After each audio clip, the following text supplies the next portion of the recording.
Okay, good afternoon. So much has happened since I did the Manchester United history video. Obviously, Queen Elizabeth has passed away, which means the Football League and the Premier League are postponing all matches this weekend. Other sports, they are following guidance from the Department of Culture, Media and Sport, and it's coming down to game day decisions. So if you are a rugby league fan, an ice hockey fan, a rugby union fan, uh, check with your team's website, see if your match is taking place. Now, a lot of teams have decided to go ahead this weekend with their fixtures, except in football. Now, has football made the right decision considering the disrupted season that football is facing with the World Cup taking place in a couple of months' time?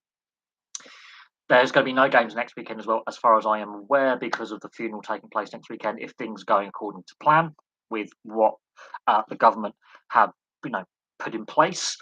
So the Football League and the Premier League have decided to suspend play this weekend. So any matches that were meant to take place this weekend have been postponed.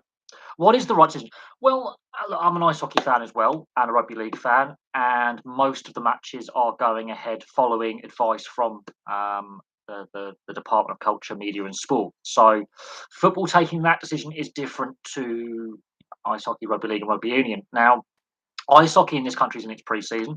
Rugby league is in its playoff final series for the Super League Grand Final, and rugby league needs to be completed in time for the World Cup, which is going to start on the 15th of October.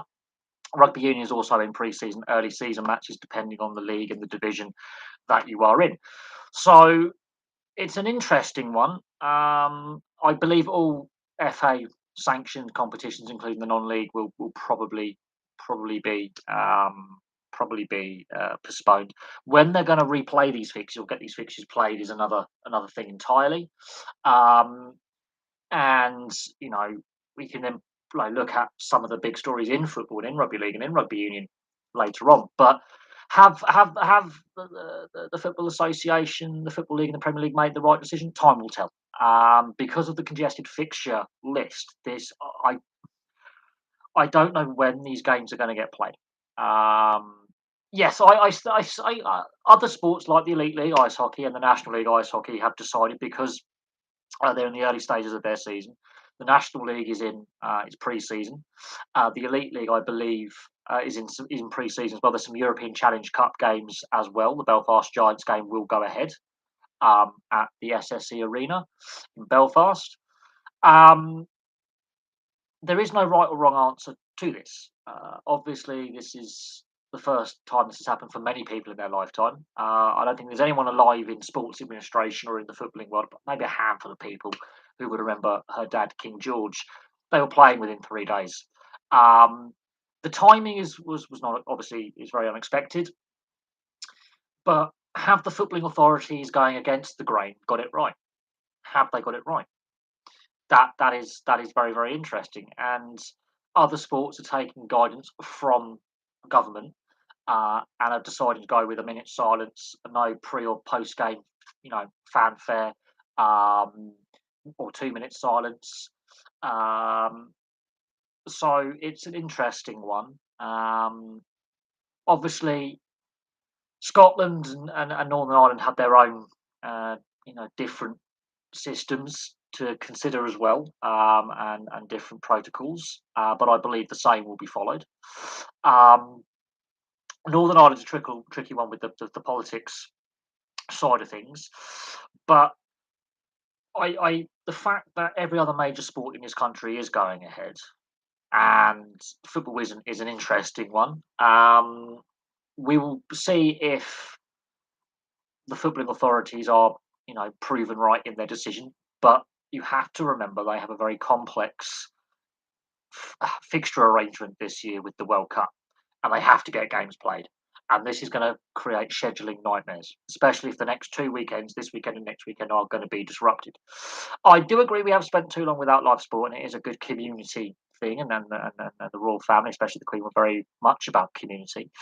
Ask the locals around Sandringham and the locals around Balmoral how they really enjoyed that sense of community. So, and they were big sports patrons, both the Queen and Prince Philip as well. So it is an interesting one. It's not an easy decision. But we've seen with Talksport and Trevor Sinclair and his comments on social media, he's now deleted his social media accounts. Who would have thought? There's been a lot of anger directed at Trevor Sinclair for his social media Twitter comments, and rightly so. If that had been go back in time to Ron Atkinson, he'd be made something stupid. Um, the Test match, weather delays were going to cause chaos with the Test match anyway. Um, they'd already lost the first full day, was washed out, more chance of rain for the rest of the Test match. It was probably not going to get completed. It was probably going to get abandoned with the weather anyway. I think it's fair that the Test series between England and South Africa is a tie with how the first two tests went. Um, but every other major sporting competition has decided to continue. If they were to hold a 2 minute silence, then I would have felt that would have been correct. I don't think there's a wrong decision. I'm just finding it very, very interesting. The cricket was already weather disrupted anyway, and it was very unlikely that they were going to get the remaining 4 days full play in anyway, and it was going to be completed regardless. It was probably going to have to get abandoned due to the weather and poor light, regardless. Football, though, standing out as a whole, is very, very interesting. Um, Obviously, the European games went ahead following, both home and away. It's an interesting one, but I don't think there's anyone in. Yeah, I don't think there's any wrong decision. I don't think there's any. It's divided opinion with a lot of people on social media, and some of the stuff on social media has been pretty disgusting, to be honest. And I think Trevor Sinclair is a symptom that social media as a whole, not saying YouTube, I think YouTube is a very, very good platform. There's only a handful, a smaller percentage of idiots on YouTube, but I do think pl- platforms like Facebook and Twitter. I'm starting to fall out with some of my friends, to be fair, with some of the crap they're coming out with. Considering that, yeah, well, I didn't particularly get on with my granddad. I've lost more than one relative and close friend in recent times. Some of the stuff coming out on social media, I think, is disgusting. Trevor Sinclair is a symptom of that. Even people in high profile positions in the media have been really stupid. And it'll be interesting to see how Talksport respond, considering Talksport is owned by Sky, which is obviously owned by Comcast. And look how they dealt with Ron Atkinson all those years ago. And I will use that as an example, making racial slurs. He was sacked straight away. And there's a big petition to get rid of Trevor Sinclair from Talksport, which is part of the Sky Group. And Sky have precedent in this area in regards to comments and actions done. And Trevor Sinclair is a controversial character. He's not overly popular as a presenter anyway. Um, I don't like a lot of the presenters on Talksport, but I think what Trevor Sinclair posted, it took over 2 hours for Talksport to put out a response, which I felt was weak as well. They've been obviously inundated with complaints from across their viewership or listenership, because you can also watch live on YouTube, which I have been doing in recent days. Well, I think we're very fortunate in this country that we can criticise our politicians, public figures, and head of state in both the media and in public life. We can have that debate. Other countries, it's punishable by a prison sentence. So like places like Thailand, which have where the monarchy, the previous king was like almost a god. The current king is not very popular, but just dropping the currency on the floor is considered a crime and a finable offence. So we are lucky with our freedoms that we have in Western Europe, and we're not the only monarchy in Europe. There are others, especially the Scandinavian and the Benelux countries, and all our monarchies in Europe, we are very, very open in criticism of the establishment. They welcome it. They do. It's a very yeah, I do think I remember when Prince Philip died last year. I was working was in Windsor, and we had special protocols in place in regards to our job. Now I'm the next borough down, but there were special protocols in place and plans in place. Should in the event of same for the royal weddings and christenings, any kind of major event, there's always special protocols in place, and yeah, it's yeah, I think people like Trevor Sinclair have unfortunately the British media, and I will be very, very brutal about the British media, sports and mainstream is I'm not a big fan of a lot of it, and I have been approached by a couple of independent sporting websites and podcasts to do some collaborative work, and I've turned that down because I've got if I didn't have a full time job, I would be happy to do some collaborative work and stuff. I have actually been approached by Sky Sports. My criticism of the Sky Group has been nothing short of I'm not a big fan of putting sport behind a paywall and ripping people off. But there you go. So I find that really interesting that I was approached by a member of Sky Sports. Actually, I was yes, back in 2018. They sent me an official email, and this was just before the rules on monetisation changed. And so I turned them down flat out. I said no. Let that sink in. But I have been approached by some independent sports journalists. It's interesting. But yeah, no, I completely agree with that. But no, the British press, in regards to sport and and mainstream press is pretty. I was reading up about the hacked off campaign earlier. Because obviously the prime ministers had to give a statement. Of course, Hugh Grant played the prime minister in Love Actually, and of course he also was in The Gentleman as that dodgy private investigator, phone hacker kind of works with the media blackmailer, and he was taking the piss out of the phone hacking scandal. He was like he enjoyed taking the piss out of the people who made his life miserable for years. Now, I'm not a massive fan of Hugh Grant as a person, as an actor, he's brilliant. Um, we the media they build these players up, they build up the Prince Harry, Meghan Markle, and then they like to tear them down. And there is a toxic element to uh, the media, and the sports media is no different. If you watch the Paul Gascoigne documentary, that really sums up the British media in the 80s, 90s, and 2000s. It really does. And there, this is where I prefer independent websites, independent podcasters.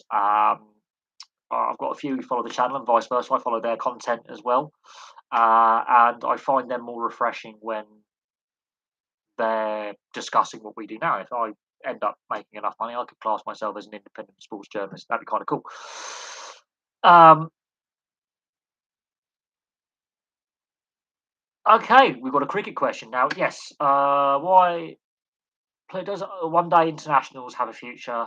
Change it to 40 over. My cricket is no good anymore. Cricket's got problems regardless of the format, and the 100 format for me isn't the solution to the problem. It never was. I think the TV deal has a massive part to play in that, and I think the structures, not only with the ECB, but a lot of cricketing boards, including Cricket Australia, have massive issues. I think losing the IPL of free to air coverage was a mistake as well. And the limited cricket we do get on free to air TV, it leaves a lot to be desired from where we were in 2005 with peak viewership of 23, 24 million watching the third test of the Ashes, all those 17 years ago, just over 17 years ago. And I think cricket has problems, but one day internationals, I do like them. I think maybe altering the test format and the one day format, merging them together a little bit, maybe modernising the test format a little bit more. We lose the whites and we actually go to national colours like ODIs and T20s would be kind of cool, kind of refreshing. I know the traditionalists don't like that, but it might spark a bit more interest. I do like the day night test match format because that gets rid of the delay of bad light. So at least bad light can't be an excuse not to have play. There are things they could. No, yeah, I no, the 100 format is not a good format. It's no, it's crap. Let's stop bigging it up. It's crap, and it's also a massive waste of money at a time when no one can afford to go anyway. And it was already guaranteed to make a loss in its first 2 years, so I can't see how that. The fact they've signed a massive TV deal with Sky and the BBC, are they pumping good money after bad? Is it going to be a money pit? I think it's going to be financially ruinous for the ECB, personally. If you're going to lose more fans than you gain, which is the risk, and we've already seen Ben Stokes pull out of it and withdraw from all forms of shorter format of the game. He's citing fatigue, and I'm not a massive fan of Ben Stokes. Okay, as a player, brilliant. Off field, he leaves a lot to be desired. There's lots of ups and downs, and a lot of baggage with him. I don't think T20 is crap, but I think you don't need a fourth format. If you've already got three formats, don't need a fourth one. Why not develop what's already there? Adding extra crap, and when players are going, oh, I can't play all this. If one of your star marketing players has withdrawn, that damages the product. It's- Whether you like Ben Stokes or not, whether he should be England captain or not, that's another debate. But when you've got big poster boy for the new format, and he's like, "I'm pulling out of the new format. It's not a good look for that format." And to be fair, you've already got T20. You don't need a gimmick because T20 and ODIs. While I love them, I love the shorter formats of the game. I really do. I think they if marketed properly in this country, they could have worked better than they have. Because the IPL is fantastic. Not gonna lie, I do like the IPL. I always have. It's just the TV rights could be better. You could have a good free to air domestic TV rights for the the, the T20 Blast. You could have a good TV rights format free to air for 50 over or 40 over one day county or international cricket. You could. Yeah, it does, but there's already rules in place to have a fast over rate anyway, and the traditional rules of the game are six ball overs. So unless all forms of the game are going to go to five ball overs, I can't see how the 100 is benefiting anything apart from adding even more congestion on players who've already had to have a very congested last 18 months, 2 years, and they're already citing fatigue and player welfare concerns. Now, cricket is not as overly physical as say ice hockey or rugby union or rugby league or football unless you are a fast bowler, really. But when you've got one of the superstars of the game pulling out the 100 and pulling out of all short format forms of the game, it's not a good look. And yes, I do love the IPL, and I think taking that off free to air in this country was a massive blunder. Ah, yeah, Cricket Australia's got its own issues that are similar and different to the ECB's problems, but they haven't decided to go down the 100 format. But the Big Bash has got its own problems. The Sheffield Shield's got its own problems.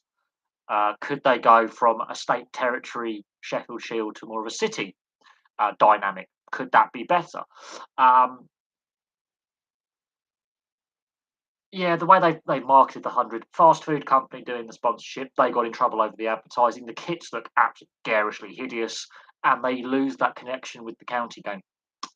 And it's more of an urban game than an all-round country, like the counties, mixing a bit of rural and urban together. So you get players who have gone through the system from rural locations in, say, Gloucestershire or Lancashire or Yorkshire, and those urban lads from Bradford, Leeds, Manchester, Gloucester, Bristol, who come into, and I'm using that as an example.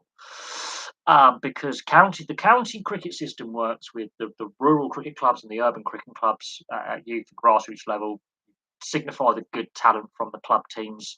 You promote them into your system, into the county side or the one day side or the T20 format of your county structures.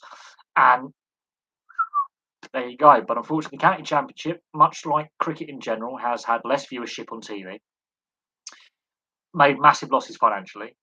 And I think the quality of the game is not as good as what it once was, 17 years ago. So there's a lot there. Australia, the issues with cricket in Australia, I think, are similar to the issues here. There's been a lot of bad press with players misbehaving, allegations of impropriety. Um, there's been some sponsorship issues. COVID hasn't helped, but there have been issues in Australian cricket, very similar to English cricket, where there's been negative culture reported, player scandals, um, structural issues, cheating scandal, you name it. Similar issues have beset Australian cricket. The structures that the ECB copied off Cricket Australia, they both have similar issues. So big centralised contracts the game can't afford. The ball tampering scandal, I think, has had bigger impacts on cricket in Australia than anyone anticipated. And then, the captaincy issue just before the Ashes. And now we know Australia won the Ashes. Fair play to them. But they sacked their captain on the eve of the Ashes. We had the racism scandal on the eve of the Ashes, and the negative press surrounding the sport in both countries because there was a sexual harassment case in Australia, racism over here. Well, look, Australia deserved to actually win that series. You then have negative press going into the series, and then still even after negative press coming out. Um, yeah, look, Channel Seven. There are, um, you know, the COVID pandemic has hit the Australian media like it's hit the British media. The Australian sports were quicker to resume. I will say that, and get games played, get fans back into stadiums. But there have there have been massive renegotiations in regards to the media rights over in Australia and New Zealand, and there's been a lot of scandals surrounding the Australian cricket side, the English cricket side, and both systems and individual players, coaches, off field scandals. Um, so there is a big problem, and they lost to I think they lost to Zimbabwe in a one day. They got beaten by Zimbabwe recently in a game, which was really embarrassing. So there are structural issues with Australian cricket as well. It's not all we've smashed them in the Ashes. This Australian setup, much like our England setup, both national sides are shadows of themselves. Yes, we've got some great one day players and some great T20 players, but both Australia and England have massive structural problems within their cricketing systems. And they're very similar because the structures actually within Cricket Australia and the ECB have been pretty much the same for 20 years. One copied the other. It hasn't worked for either. These are two national setups beset by scandal. Um, within, you know, you could look at the culture within Australian cricket in the build up to and after the ball tampering saga. You could also look at the captaincy issue, and the captain has to get sacked just before the Ashes on it relates to a historical allegation of sexual harassment or sexual misconduct. Now, no formal police charges were made, but complaints process wasn't truly followed. Over here, the racism scandal, which started off in Yorkshire, it broiled several counties. That's clearly had an impact on the team, and then it just starts. You're hearing about players that you know and I've got books, whether you like or dislike Phil Tufnell, I've got a couple of books by Phil Tufnell. And some of the stuff he discusses in those books discusses the drink and the party culture in the 80s and 90s that you could get away with then, can't get away with now. And he's very clear that, yeah, some of these stories are funny, some of them are a little bit more, hang on a second, if this happened today, this guy's getting arrested for assault, this guy's getting arrested for drink driving, this guy's getting arrested for possession. And you're thinking to yourself, if that culture still persists, which I believe it does, because it will explain the 2017 Ben Stokes Alex Hales incident. It will explain the culture within the Australian dressing room in the build up to the ball tampering scandal with Warner and co. Then the sport really hasn't changed its booze laddish culture behind the scenes, because if we had, we wouldn't have the racism scandal here. We wouldn't have had the Australian captain in the build up to the Ashes getting sacked. We wouldn't have had the ball tampering scandal. We wouldn't have had allegations against individual players like Alex Hales, cocaine, for example. So I do believe the culture within cricket is still got problems. Um, there's a lot of issues there, and you had characters like Shane Warne. Shane Warne does not make the Australian Test side today. If he was debuting now, for all his talent, there's too much off field with Shane Warne. Would he make the Australian side today? Talent wise, yes. Attitude wise, while he was a very down to earth, amenable guy, there was a lot of controversy with Shane Warne off the field and with the what I call itchy nose. Bloody weather's making me sniffle. With the PR machine that professional sport is now, and what with social media as it is now, does a player like Shane Warne, a larrikin character, as the Aussies would say, or a proper lad, as Northerners would say. Look, I'm still in my early 30s. I was never really a fan of lad culture when I was a kid. And it's probably because I was brought up in a single parent household. And I had friends, dads and mums who were alcoholics, and it did have an effect on my mates. And my mum was more of a laid back parent, but large amounts of alcohol weren't tolerated in the house. Um, if me and my sister, when we were younger, got caught having a bit of booze, we got in a fair bit of trouble, and it wasn't really as tolerated, and it wasn't tolerated in my dad's house either. And he was an ex-army sergeant, and squaddies like a brew. And I found out since he passed away, he was an alcoholic in his early 20s, which is really terrifying. Which is probably why I struggled when I first started drinking and going out, is I didn't have that joint parent. Okay, I didn't really experience, it's complicated, but I was never a fan of lad culture, if that makes sense, because it comes across as really poor. Because I think with my dad being an ex-amateur sportsman, and as a young lad, and then being in the army and still being a very good sportsman in the armed services, and he could have, gone on to play rugby union or rugby league or even football, um, had he chosen to do so at a bit of a later date via the amateur levels or semi-pro levels. Because a lot of military personnel did do that. The Underwoods, for example, through the RAF, with rugby union. Um, I think I don't think he fully agreed with all the lad culture, but at the same time, he realised it's a difficult one. My dad did like a bevy, but he had a drink problem when he was in his late teens, early 20s. When you're thrown from a strict family environment into a lot of people the same age, high where there is a known drink culture, where squaddies on leave, they like a brew, okay, and they like a puncher. And when my dad was first in the army, yeah, he got in a few bar fights, and he was drinking a lot. It nearly cost him his army career, I found out. But as time went on, he became the regimental sergeant major, and obviously, when my dad used to visit, he never. When I used to visit my dad, and when he used to come visit, he didn't drink. He wouldn't drink Diet Coke, cup of tea. He would not drink alcohol when visiting on his visiting weekends or on leave, or when I used to go visit him when he retired from the army. He did not drink. When I used to go visit with my sister, he did not drink around. In fact, he might have the occasional glass of wine at Christmas or a glass of champagne, but he didn't drink as much. So the lad culture thing, I don't think it's because we're getting old. I just think as we have this evolution of social media, and with some really high profile negative incidents, I think it does have a bad perception when you're trying to sell a sport to families or new fans, and with waves of immigration where certain cultures, alcohol or public intoxication is not really seen as acceptable.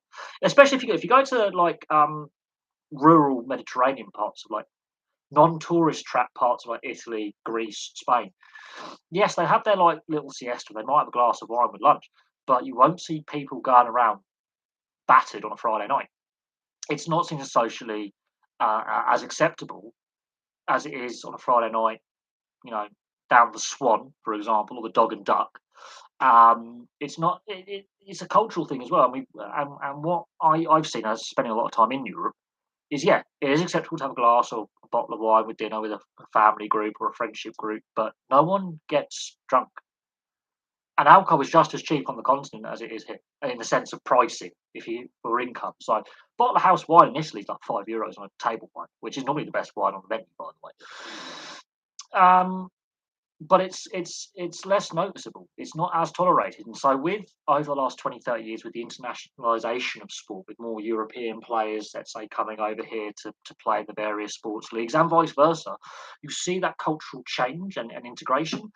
And with foreign managers and foreign owners, it is changing. I think America's version of that culture, because their drinking age is at a later state, they do a lot of their partying in their 20s. And they I don't and they water down their alcohol massively in the US. Not so much in Canada, massively in the US. And so when they come over here, they're normally legless, but after 3 pints.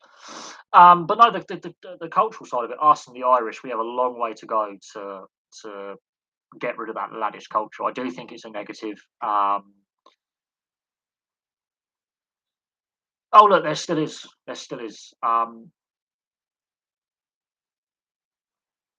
It's very rare that you find a James Milner type player, regardless of what you think of his performance against Napoli in midweek, who's been teetotal their entire career. James Milner is a rarity, not an everyday norm. And for a non-Muslim player, yeah, he's a lad from Leeds, or I think Yorkshire. I know he played for Leeds, debuted for Leeds when he was a youngster. He doesn't drink. But no, the sports team, yeah, there is the culture within, and I'm not saying the Europeans are immune from this. There is this lad culture. It's a highly competitive environment, and that competitive nature within that male-dominated environment. Yeah, but I never was a real massive fan of it. But I had a massive drink problem when in my early 20s as well, and I've seen local rugby clubs on rugby union, rugby league clubs on the piss, and cricket clubs. It's um it's something. It is something, and you can get caught up in it. But I think I think the US are going to be very, very shocked when they host the World Cups in both football and rugby union, when they're hosting those World Cups in the next few years. So when the Football World Cup goes to the US, they're going to be very, very shocked with the European drink culture. Very, very shocked. Same with the rugby union. So the football and rugby, they're going to be very, very shocked, and how that all plays out is going to be very interesting. Where do I see the LIV golf going? Look, every time a rival pro league has been set up, apart from golf for some reason. So if it's ice hockey, football, rugby league, uh, cricket before. America, you look at the major leagues in the US, which is sort of where the PGA kind of idea comes from. They tend to fail because they offer these massive cash incentives, which is what LIV are offering, like 10, 20, massive incentives, massive signing bonuses for these players. And they can't financially sustain themselves. And the two best examples I can use is the Super League Wars in rugby league in Australia in the mid 90s, which actually ended up going to court, and in the end, formed the NRL was formed, and I think it's still recovering all these years later because you've got two joint venture clubs left. One of them had a wooden spoon season this year, and the other one didn't have a great season. And the WHA versus the NHL in what I call the modern era with cable and then satellite TV. And the WHA comes along in the early 70s and changes the way uh, ice hockey contracts, or pro sports contracts, were being paid out in the US and Canada. They offered the first ever $1 million contract to a player in Sanderson, former Boston Bruins defenseman, you know, and he was the first $1 million player. And they were throwing around money like it was going out of fashion. Only four of the WHA franchises survived. They got merged into the NHL. Only one of them has never been relocated, which tells you something, which is the Edmonton Oilers. The other three have all been relocated at some point. One of them has never won the Stanley Cup, which is the Winnipeg Jets, which became Arizona, not the current Winnipeg Jets. The others have all won Stanley Cups. Only one of them has never been relocated. So let that sink in. But it did have an effect on the existing leagues, which had to then end up paying more money to their players. It ended up with players' unions being formed. It ended up with TV deals being different. It ended up with sponsorships being different. Different governance coming out of it. So the WHA is a very interesting one because it's North American, much like LIV Golf is PGA, an American backed tour against a Saudi foreign backed tour. But the WHA NHL one I think is the most interesting. I think the Super League Australian Rugby League battle in Australia is very interesting because it led to a formation of a brand new league format. It completely changed the structures of the sport. I think we've got a sort of somewhere in between with the LIV Golf and the PGA and the European Tour as well, the European DP Tour, former European PGA. So there is definitely something to be said that golf is at crossroads. Now, the NHL did ultimately come out stronger as a product for both league and players. The NRL ultimately came out as stronger as a product and as a league for league and players. Both those leagues, if they are team sports, are making more money than they ever have. The players are getting paid more money than they ever have. They both have salary caps. Before then, no salary caps. That's okay.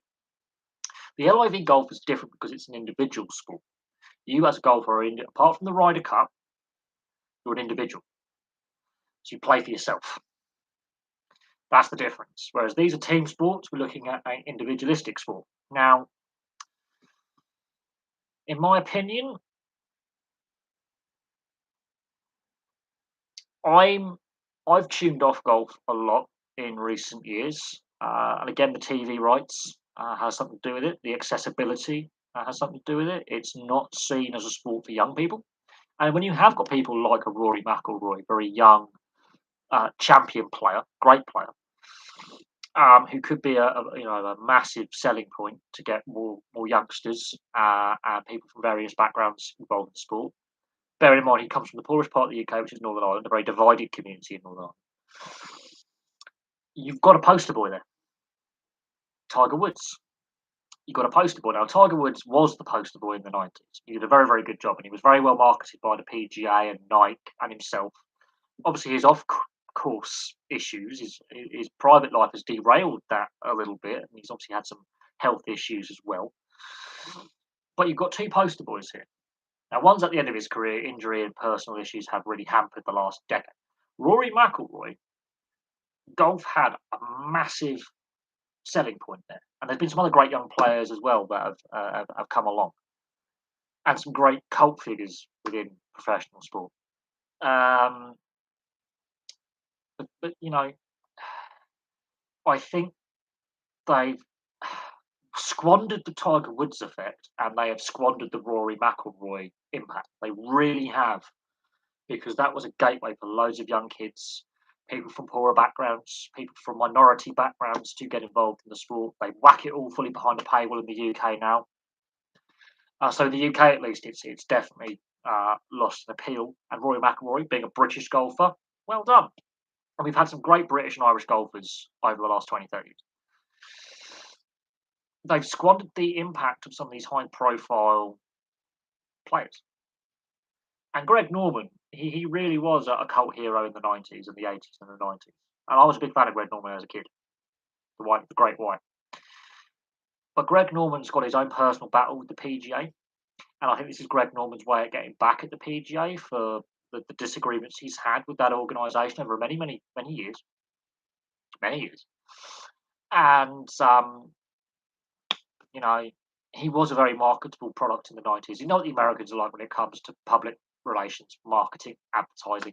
And I do think golf, as a much wider international sport, has definitely screwed up its marketing. It had a great opportunity with some of the younger players that are coming through, and some of those kind of funky characters that every sport has characters. Golf has a lot of characters. A lot of characters. They've definitely missed a trick. They used to have some very good video games back in the day, and they did use Tiger Woods as a face of EA Sports did use Tiger Woods as a face of their golf series of games, and they were fun. I did play a few of them. They were quite fun. They've definitely missed a trick, and that's with the PGA, both Europe and US PGA tours, now the DP tour in Europe, and the LIV Golf. I don't think with some of the money they're throwing around are selling themselves in a positive way either. Neither are the PGA. So the golf governing bodies or people in charge, the tour organisers, are not helping themselves. But I do think that some of the individual golfers aren't helping themselves with some of their statements.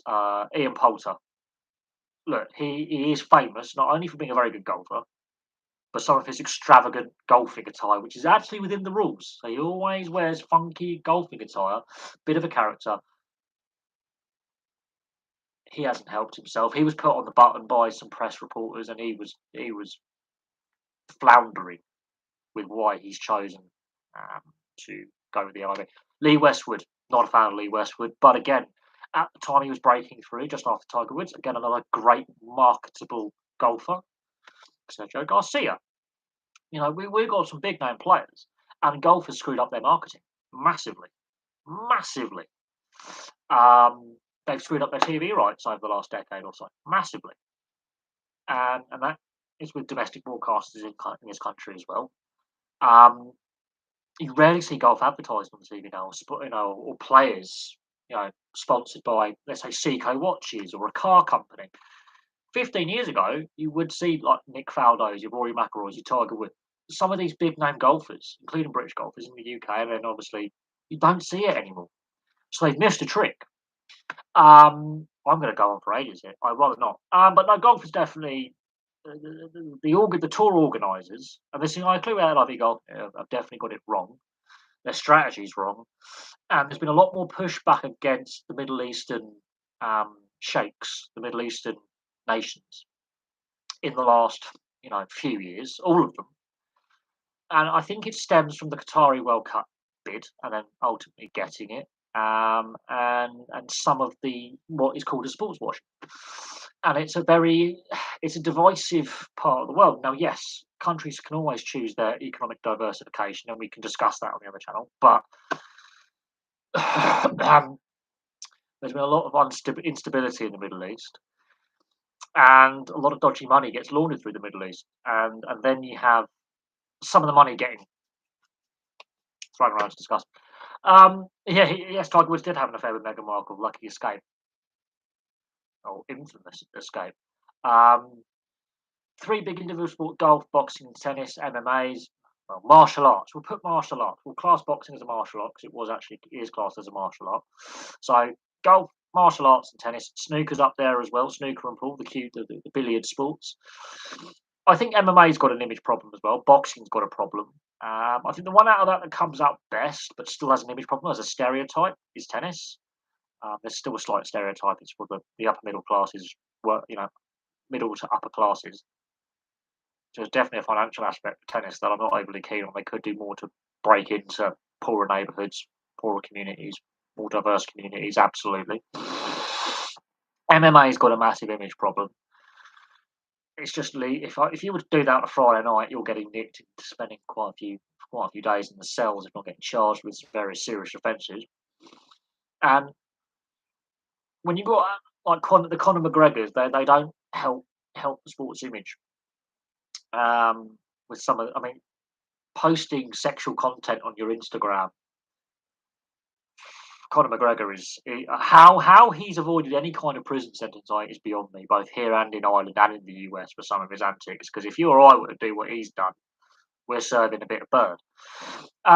Major League Baseball, yes. Look, I discussed that over the Christmas period with the lockout. I've discussed the upcoming London series.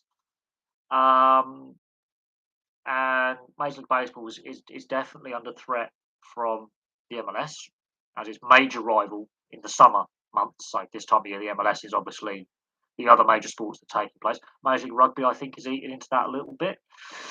And yeah, the Major League Baseball has got problems. And when you see Dan Hobbs, one of my moderators, he's a collegiate baseball player. He's a Red Sox fan. He lives in upstate New York. I've asked him a lot of questions about the MLS. I've actually posed him questions about where he feels the MLS, Major League Baseball, should direction it should take. So, looking at the London series in 2019, they got the ticket price wrong. They got the broadcast deal wrong. I think they got the right stadium, but they should have fronted the money for the reconfiguration of the playing surface, not the taxpayer. They got the teams right. The fact that 70% of the crowd were British was good and weren't tourists just going, oh, look, it's a tourist event. But the fact that Major League Baseball had delayed coming, cancelled the previous year, pushed it back, came, and then after COVID didn't come back straight away. Then they had the lockout. And when they've agreed to come back from next year, they're not coming in 2025, which I find really interesting. You've got a nice period to build your product, fill that niche that the NBA has vacated because the NBA has decided to go to Paris. Because basketball is actually more popular on the continent. There is no lie there. It's very popular as a fan with fan base. There is obviously a British league which is floundering. I think could do better to promote itself. But the NHL has been coming to Europe wide for decades. The NBA decades, and the NFL has been coming to London consistently, apart from COVID, since 2007. So Major League Baseball's got its overseas European strategy woefully wrong. And they're using taxpayer money, our taxpayer money, to pay for the configuration of the playing surface to suit baseball's needs, when they were actually considering using the oval. Now, had they come a year earlier in 2018 or 2017 when they initially planned, the oval would have been available, and they wouldn't have had to overly configure the playing surface too much. They've played Aussie rules at the oval. I'm sure they could have played baseball there. It's a nice modern facility. It's been obviously massively upgraded. It's right in the heart of central London. Good transport links. You know, they missed a trick. Now, yes, I understand why they use the Olympic Stadium, but I'm not sure how happy West Ham were to basically have their pre-season disrupted by the fact that their pitch was turned into a baseball field for a couple of weeks before and after the game. Because in theory, imagine if West Ham have to do like Europa League or Europa Conference League qualifiers at that same time of year, and they're trying to play baseball on that. It makes a bit of a bit of a bit of an arse, really. But no, Major Baseball's got problems. I mean, the Astros sign stealing scandal hasn't helped. Crowd numbers have been a concerning issue for a while. The lockout hasn't helped. I don't think we get to the end of this current CBA without a further labour stoppage between whether the players' union come back around the table and go, we're not happy with the agreement we signed, because there was a division within the players' union between the players' union board and the players themselves. There was a division there. I think they reluctantly signed the new CBA. But no, crowd numbers and financial issues have been a concern for the Major League Baseball for a while. That was the longest period of labour peace they've had since the 70s. Um, so we'll see what happens. But no, yeah, baseball's in problems. We can discuss, you know, the average crowd attendances. COVID, I think, would have had an impact on certain markets. And the fact that the luxury tax is a broken system, I put that up on as a question on the community tab on the page on my channel with polls. Should they institute a salary cap, hard, soft cap, whatever, keep it as it is, or think of some other new spending rules that are different to the luxury tax? And the majority are in favour of a salary cap.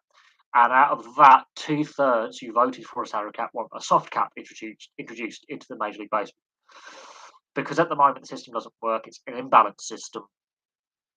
And yeah, I think this is a league that's a lot of scandal. British basketball's out low, but look, I'm not a fan of basketball. Obviously, there's a lot of viewers on this channel who are. Now, I can do more NBA content, and I can look at certain things that have happened in the NBA. I can look at expansion. I can look at relocation. I can look at the foreign growth strategy. We could argue taking games from London to Paris has that changed the direction the NBA wants to take its European growth strategy. The Copper Box is a fantastic arena. So that's still being used, which is fantastic. Good Olympic legacy. Like the whole Olympic Park is a fantastic bunch of facilities in Stratford. Great transport links, and I think that is a positive out of the Olympic Games 10 years ago, and the Paralympics. So that part of the legacy is fantastic. And but the domestic league, look, there's a reason why no one knows any British basketball players.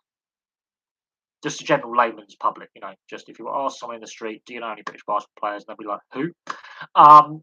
The fact that I can't really name many NBA players myself, I know that's going to sound stupid as a sports YouTuber who has done videos on the NBA, but anyway, yeah. Apart from LeBron James and Stephen Curry, I'm really like, I don't know who these people are. Women's NBA, that's been going for years. Couldn't name a single women's player. That tells you, I think the NBA has definitely got its strategy wrong outside of the US and Canada, definitely. Now, if I was to ask this question to French fans, because now they've got the NBA European Series in Paris, that's a completely different answer, because French fans are now getting that very visible NBA presence, you know, once a year for a couple of games. So they're getting to see that presence. But I would argue that there is we'll see. England squad, look, another international break that I think the game doesn't need, considering we're already postponing this weekend's football, and next weekend's football because of the Queen's passing and the state being in a state of mourning and the laying in state and things like that. Um, I think there's better ways to organise international football. Just do it all in the summer, every summer. Just do it every summer. Done. And I'm not a big fan of the Nations League, but my thoughts on it. It's a very disrupted season. It's probably not going to be the fullest strength squad. Also, anyone who was saying that Graham Potter would be the next England manager, he's now the new Chelsea manager. So I don't know if England have a really poor World Cup and Southgate does get the chop, because I believe he's going to this tournament under a lot more pressure than people realise. Graham Potter's definitely not available now. I'm surprised he actually left Brighton, to be honest. So make of that what you will. Yes, we are getting closer to 1,000 subs. I'm not going to miss the hair, to be fair. I've actually missed having short hair. My hair comes out, gets all knotted. Look, it's a nightmare. I came out the shower before. I had to go to fill in some forms for the DVLA. I had to do some paperwork, and I tried to get it in the ponytail. Bits my fringe was all over the place, and then a couple of fire engines shot past. And I had to take the ponytail out. Hair just everywhere. Every morning I've got hair in my. The amount of hoovering I have to do in my flat, the amount of times it's mostly my hair. I'm not gonna miss it. Um, um, I think. Yeah, we're getting close to 1,000. We might even do it before the Rugby League World Cup's completed. But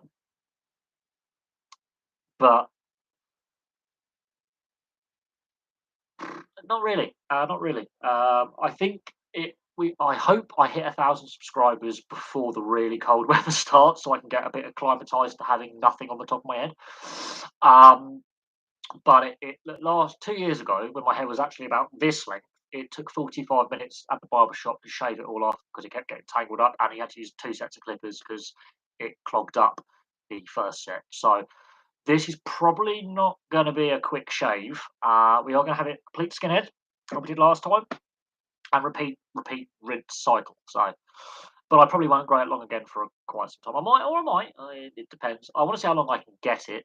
But no, I'm not really going to miss the hair. But at the same time, I don't miss being a skinhead, but I do, but I don't. But it's been 2 years since I've had it long, and it's 4 and a bit years since I had it a little bit shorter than this. So it's been a while. But this is the longest I've ever had my hair. So it's ponytails are a new thing. I had my hair in a ponytail for a bit. I just got frustrated with the bit of my fringe up here plopping out, and it just hair in the shower. I'm not going to miss it. It's fun though. I think a lot of work colleagues, much like last time, are going to be like, "Oh, where's your hair gone?" Because it has been growing for the best part of 13 months now. I think before the Rugby League World Cup, we might have already hit 1,000. If that is the case, I want to get it. I want to hit the channel to 1,000 before the Rugby League World Cup because I want to have acclimatization. Hopefully, we actually have some. Well, the weather this week has been diabolical. The weather that you've seen the weather videos I've posted, it's brutal. I'd rather go full grade 1, maybe even a proper grade 0, and let it grow back. I might do a grade 2, shave back and sides, but or a grade 4 on top, which I've done previously. But I just want it all off now at this point. I'm not going to miss it, but I am. But I also don't miss short hair, but I do. I've got tan lines, so that's going to be brutal the first few days it's off. But we'll see. The bottom 6 NRL teams. I think the West Tigers are the ones in the biggest. The West Tigers and the Newcastle Knights are the two that I've really got concerns about. The West Tigers, however, that's a record now for missing finals. I think in any major sports league that has a postseason, even including around the world, that is a record. So the West Tigers are in serious trouble. I'm not sure Sheens, Benji Marshall, and Robbie Fowler can turn it around. I've got to do a video on the 2022 West Tigers season because they've got some bad. They've got the fifth worst overall defeat in the NRL era. They've got the 8th worst defeat in rugby league history in Australia, this season, and they've got the second worst ever halftime deficit in a rugby league game as well in the NRL era. So this season's been bad. I thought the Western Suburb Magpies were bad in the late 90s. This is the successor team to the Tigers and Magpies joint venture. I've definitely got to do a video on the disastrous 2022 West Tigers. I've really got to do a video on it. I did obviously the Western Suburb Magpies videos do really well. Might be an excuse to get the whiteboard out for the first time in 2 years and just stick it over there, and do some content. I've also, before we do anything, I've got my light remote. So what I can do with this light remote, I'm talking about lighting because this gets mentioned a lot on videos, is you need to sort your lighting out. So I can change the colour on the lighting. So I'm just going through all the colours, and then you see I've now got lighting changes. So I could, if I, you see this, I've got all my lighting changes. I'm going through all the colour spectrum. We even have yellow. Don't know how that's going to work because that is really low colour. But I've got the lighting changes. Now I can do it where it flashes, which I think is quite cool. We've got what's this one? That's the strobe. This is the fade, which is my favourite one. And then we have smooth. Now, the smooth one, it's okay, but it's a bit stuttery. So we're working with my little light remote. If I can get the settings right, we might have some funky lighting in the future. Dug that remote out, took me a while, had to find it. Because lighting gets mentioned. So I've been doing a little bit of experimenting, but I think with the angle of my flat and the surrounding foliage, it is kind of not the best lighting in this flat. I think the last flat I had at my old house were better for lighting aesthetics. But if I do when I do the West Tigers video, I might do it later. It's going to be a lot of research.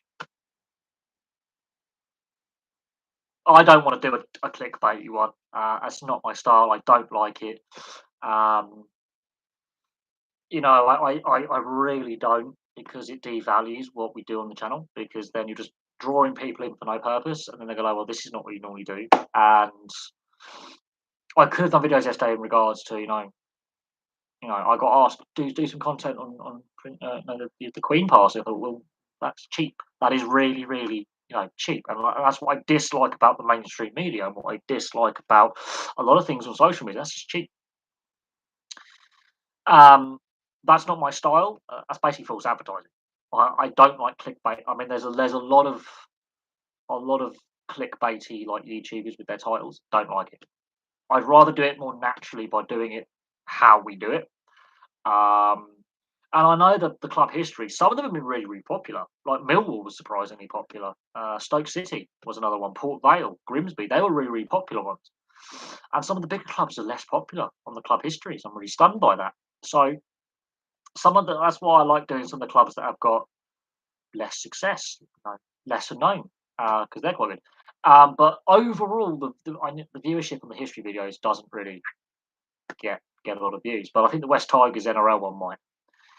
The Brisbane Broncos, when they finished, got the wooden spoon, got a lot of interest. And the shockingly bad Western Suburb Magpies of 98, 99, that's still, people still watch that now. And I think if I did the West Tigers one, I've got to do some more NRL content. Now, talking about NRL, there were 2 HIA incidents today, which leave me a bit concerned. Yeah, look, when they're clickbait, I don't like it. Especially the reaction ones, where it's just like, oh, I'm just going to rehash someone else's, just copying other ideas. I prefer seeing people do it my way. That's why I like the hockey guy. He's brilliant. That's why I can't stand Steve Dangle or the NHL style. Old Man Rush, if you like the NHL, he shouts too much. He shouts too much. Don't get me wrong. He does talk a lot of sense, but he shouts and talks down to people. Very shouty. Put me off. A few of the gaming YouTubers I like. Lionheart X10, Pixelated Apollo. I've gone off him. His content's got he's cheapened his content down. He's really nowhere near what he was before COVID. He's I don't like his change in style. But I don't want to like throw shade at them. They're making a lot of money. They don't have to work full-time jobs anymore. Um, they've made their success. They've and fair play to them. But I don't like using clickbaity types. It's just not what I enjoy doing because I'm I'm misselling the channel. I'm doing the channel a disservice. There's a reason why the people have subscribed who have subscribed. Um, there's a reason why people watch a couple of videos and go, "Hey, I like this guy." Now, um, you know, uh, it that is I rather just do it the way we're doing it. I mean, I've changed how I do my stuff on the channel as well. How do I be more sexy like clickbait? I don't like it though. I rather just keep doing what we're doing. It seems to be working. Live streams in the past have gained a lot of subscribers. Um, I think with me changing how the live chat works, with you've got to be subscribed now before you can comment. The moderators, which we've got a lot more of. I think you know doing a bit more housekeeping in a sense. I know it that the that's kept a lot of the trolls away, which is a problem. I found, however, and this is what really annoys me, is once a month, those spam comments come in where they're trying to get you to, click here, click a link. Hate them. Um, they always seem to go straight to the cannot. Well, look, I've got a limited setup. My laptop is not the newest. It's nearly 5 years old. I haven't got a lot of spare income to get a new one. And to be brutally honest, I don't have the energy or the time. If you guys want me to churn out content, I'll have to do this full time. Until I can do this full time, there's not a lot of it. It means I'll be putting out less content, and then it's just yeah. You have to be careful because then you get the copyright claims, and then you have to argue fair usage.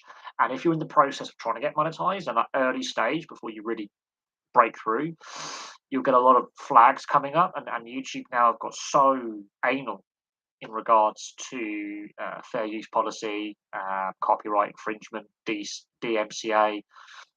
Just I'm trying to avoid any and all. Um, I've only got one that's been got a copyright claim, and that's one of my early live. I think it's like the third live stream I ever did, or second live stream I ever did, because there's like 3 seconds of one of my favorite songs playing. However, you look on the list of music you can use, that same song is on the list of music I can use, but it was for a different album by the same artist, just a different studio did it, and they've signed an agreement with YouTube to allow fair use. So yeah, but Google Images, yes, I could, but at the same time, to avoid any problems, I just keep it simple. And a lot of viewers prefer it kept this way because it's different than all the other YouTubers out there who've done all this. I don't like all that.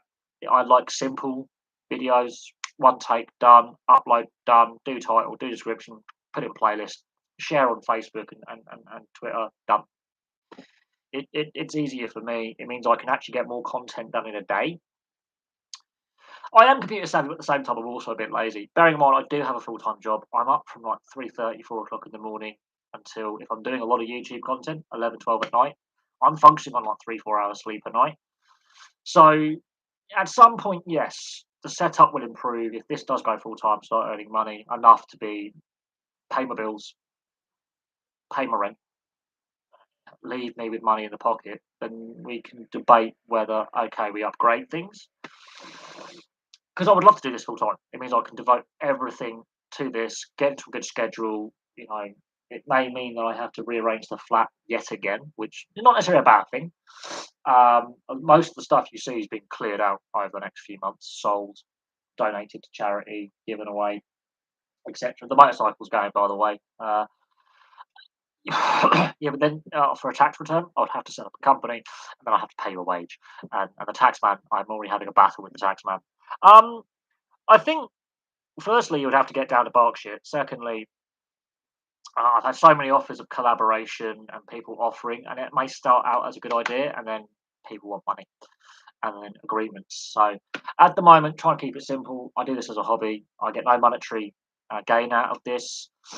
I get, yeah, at the moment, it's a good hobby to have. It keeps me just ticking over, and it's at the moment, I'm just churning out content.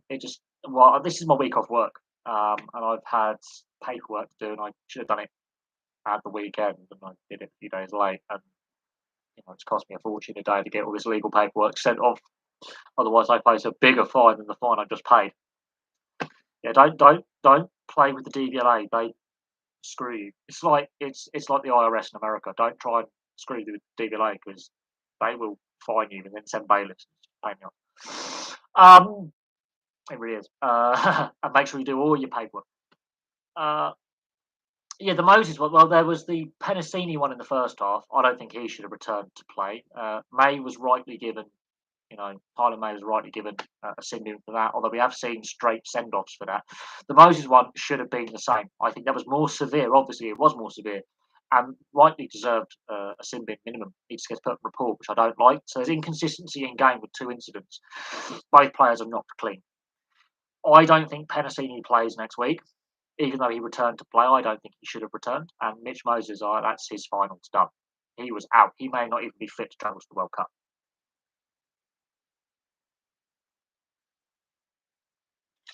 And that's not Mitch Moses' first concussion either. He's not.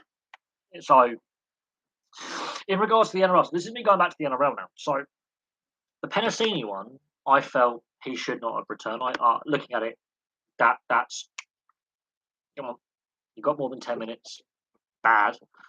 But the Mitch Moses one, I understand why he didn't finish the game. And he obviously failed because it was a grade one because he was twitching. It was a bad one. The player who commits the offence, minimum, should have been sin bin because that was a straight line up, shoulder to the head. Shoulder. And that's the inconsistency in game. If you've given Tyler May a 10-minute sin binning, for me, the second incident was more severe. Get away with just going on report. Inconsistency in game is. I'm not a Parramatta fan. I'm not a Penrith fan. But for me, as a neutral, watching that, enjoying the first half was brilliant. That first half was one of the best first halves of intensity I've seen this season. But both were serious. Mitch Moses, that deserved a sin bin minimum. If the first one is a sin binning, that is definitely a sin binning, not stay on the field on report. Because now Tyler May ended up pulling a hammy. I personally think Tyler May should not have been playing that game. He should have been suspended anyway for his off-field indiscretions in the off-season. So the NRL got this completely wrong. What's the independent doctor about? Now we know Mitch Moses, that was a grade one. Penasini, I think that was a grade one as well because he stays on the ground for more than 5 seconds. He's allowed to return. So the inconsistency is frustrating. They're going to debate that, obviously, next week on NRL 360 and on Channel 9. Gus Gould's podcast, you name it. It's going to be debated in the Australian media to death. But it's finals footy, so the Stars have got to play. I don't like that argument because, in my opinion, there were some tackles tonight that we've seen given as on report regular season. I've seen players suspended for regular season, like Niakora's baby hip drop because he goes below the knees. Hardly anything on Crichton, to be honest. Penalty at most, doesn't need to go on report. But the inconsistency on-field with the on-field officials and the off-field officials is I want to rip my hair out.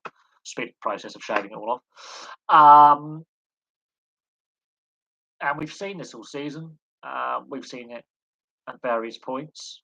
And it harks back to the Melbourne Storm with Nelson Asafa Solomona with some of his indiscretions, multiple fines without getting suspended for some quite serious foul play. And I don't think it should matter that he's a nice bloke off the field. It's on the field that counts. And the inconsistency where other players are getting sin binned are being put on report, and he's not, And I'm a Raiders fan, so the Raiders play Melbourne this weekend. What happens if Big Nelson Asafa Solomona does something similar and he doesn't get sin binned, he gets put on report and gets fined? I'll rip my hair out. If he let's say because Jack Whiting's a bit of a fiery character. Let's say he tackles Jack Whiting high, knocks him spark over, like clean out. We can't win without Jack Whiting on the field, in my opinion. Hypothetically, right? Well, it is my opinion. He's very key to our attack. So if Nelson, let's say, knocks him spark over in a similar instant to Mitch Moses and stays on the field, it says to me that the officiating is broken. Now, at the same time, if it's another player and they get marched, again that inconsistency is there because I don't think Mitch Moses plays again. He'd be lucky if he plays in the World Cup. I would have thought if we're being sensible, we're not being sensible. Come on, because Victor Radley shouldn't be playing this weekend, and in my opinion, and who's the South Sydney player? It's going to annoy me. South Sydney captain. I've forgotten his name. There's two players who shouldn't be. Oh God, Victor Radley and the other guy, both locks. South Sydney captain. He shouldn't be playing either. They both had grade ones. Cameron Murray. Cameron Murray shouldn't be playing this weekend. He got sparked last week. Well, I know the show mentioned Scott Simbin. No, it's Cameron Murray. Cam Murray. He got sparked out against the Roosters, and it was his own fault by tackling, bad tackle technique. He lost the second tackle of the game. That's a grade one. Neither of them should be playing. Yet Cam Murray is very likely to play on Sunday. He shouldn't be. Shouldn't be. And this is where it's finals. We want the best players on the field. Not if it's at the consequence of their health. Really, honestly. Yeah, both of them. They shouldn't be playing, but that's my personal opinion. And they're both key players. They're both key to how both sides attack and defend. Both their knockouts very similar. Both their knockout. Yeah. The fact that they are saying I feel fine, no ill effects, going through the protocols, that's fine. That's the protocols currently in place. That doesn't mean it's right. I think, considering what's happened with Jake Friend, Boy Cordner, and there's been some other players who've retired because of concussion as well, but they're the big ones in the last couple of years, and it so happens to be the Roosters twice. Luke Keary's had a long time off. Cameron Murray has got knocked out during Origin. There's some big name players who had some,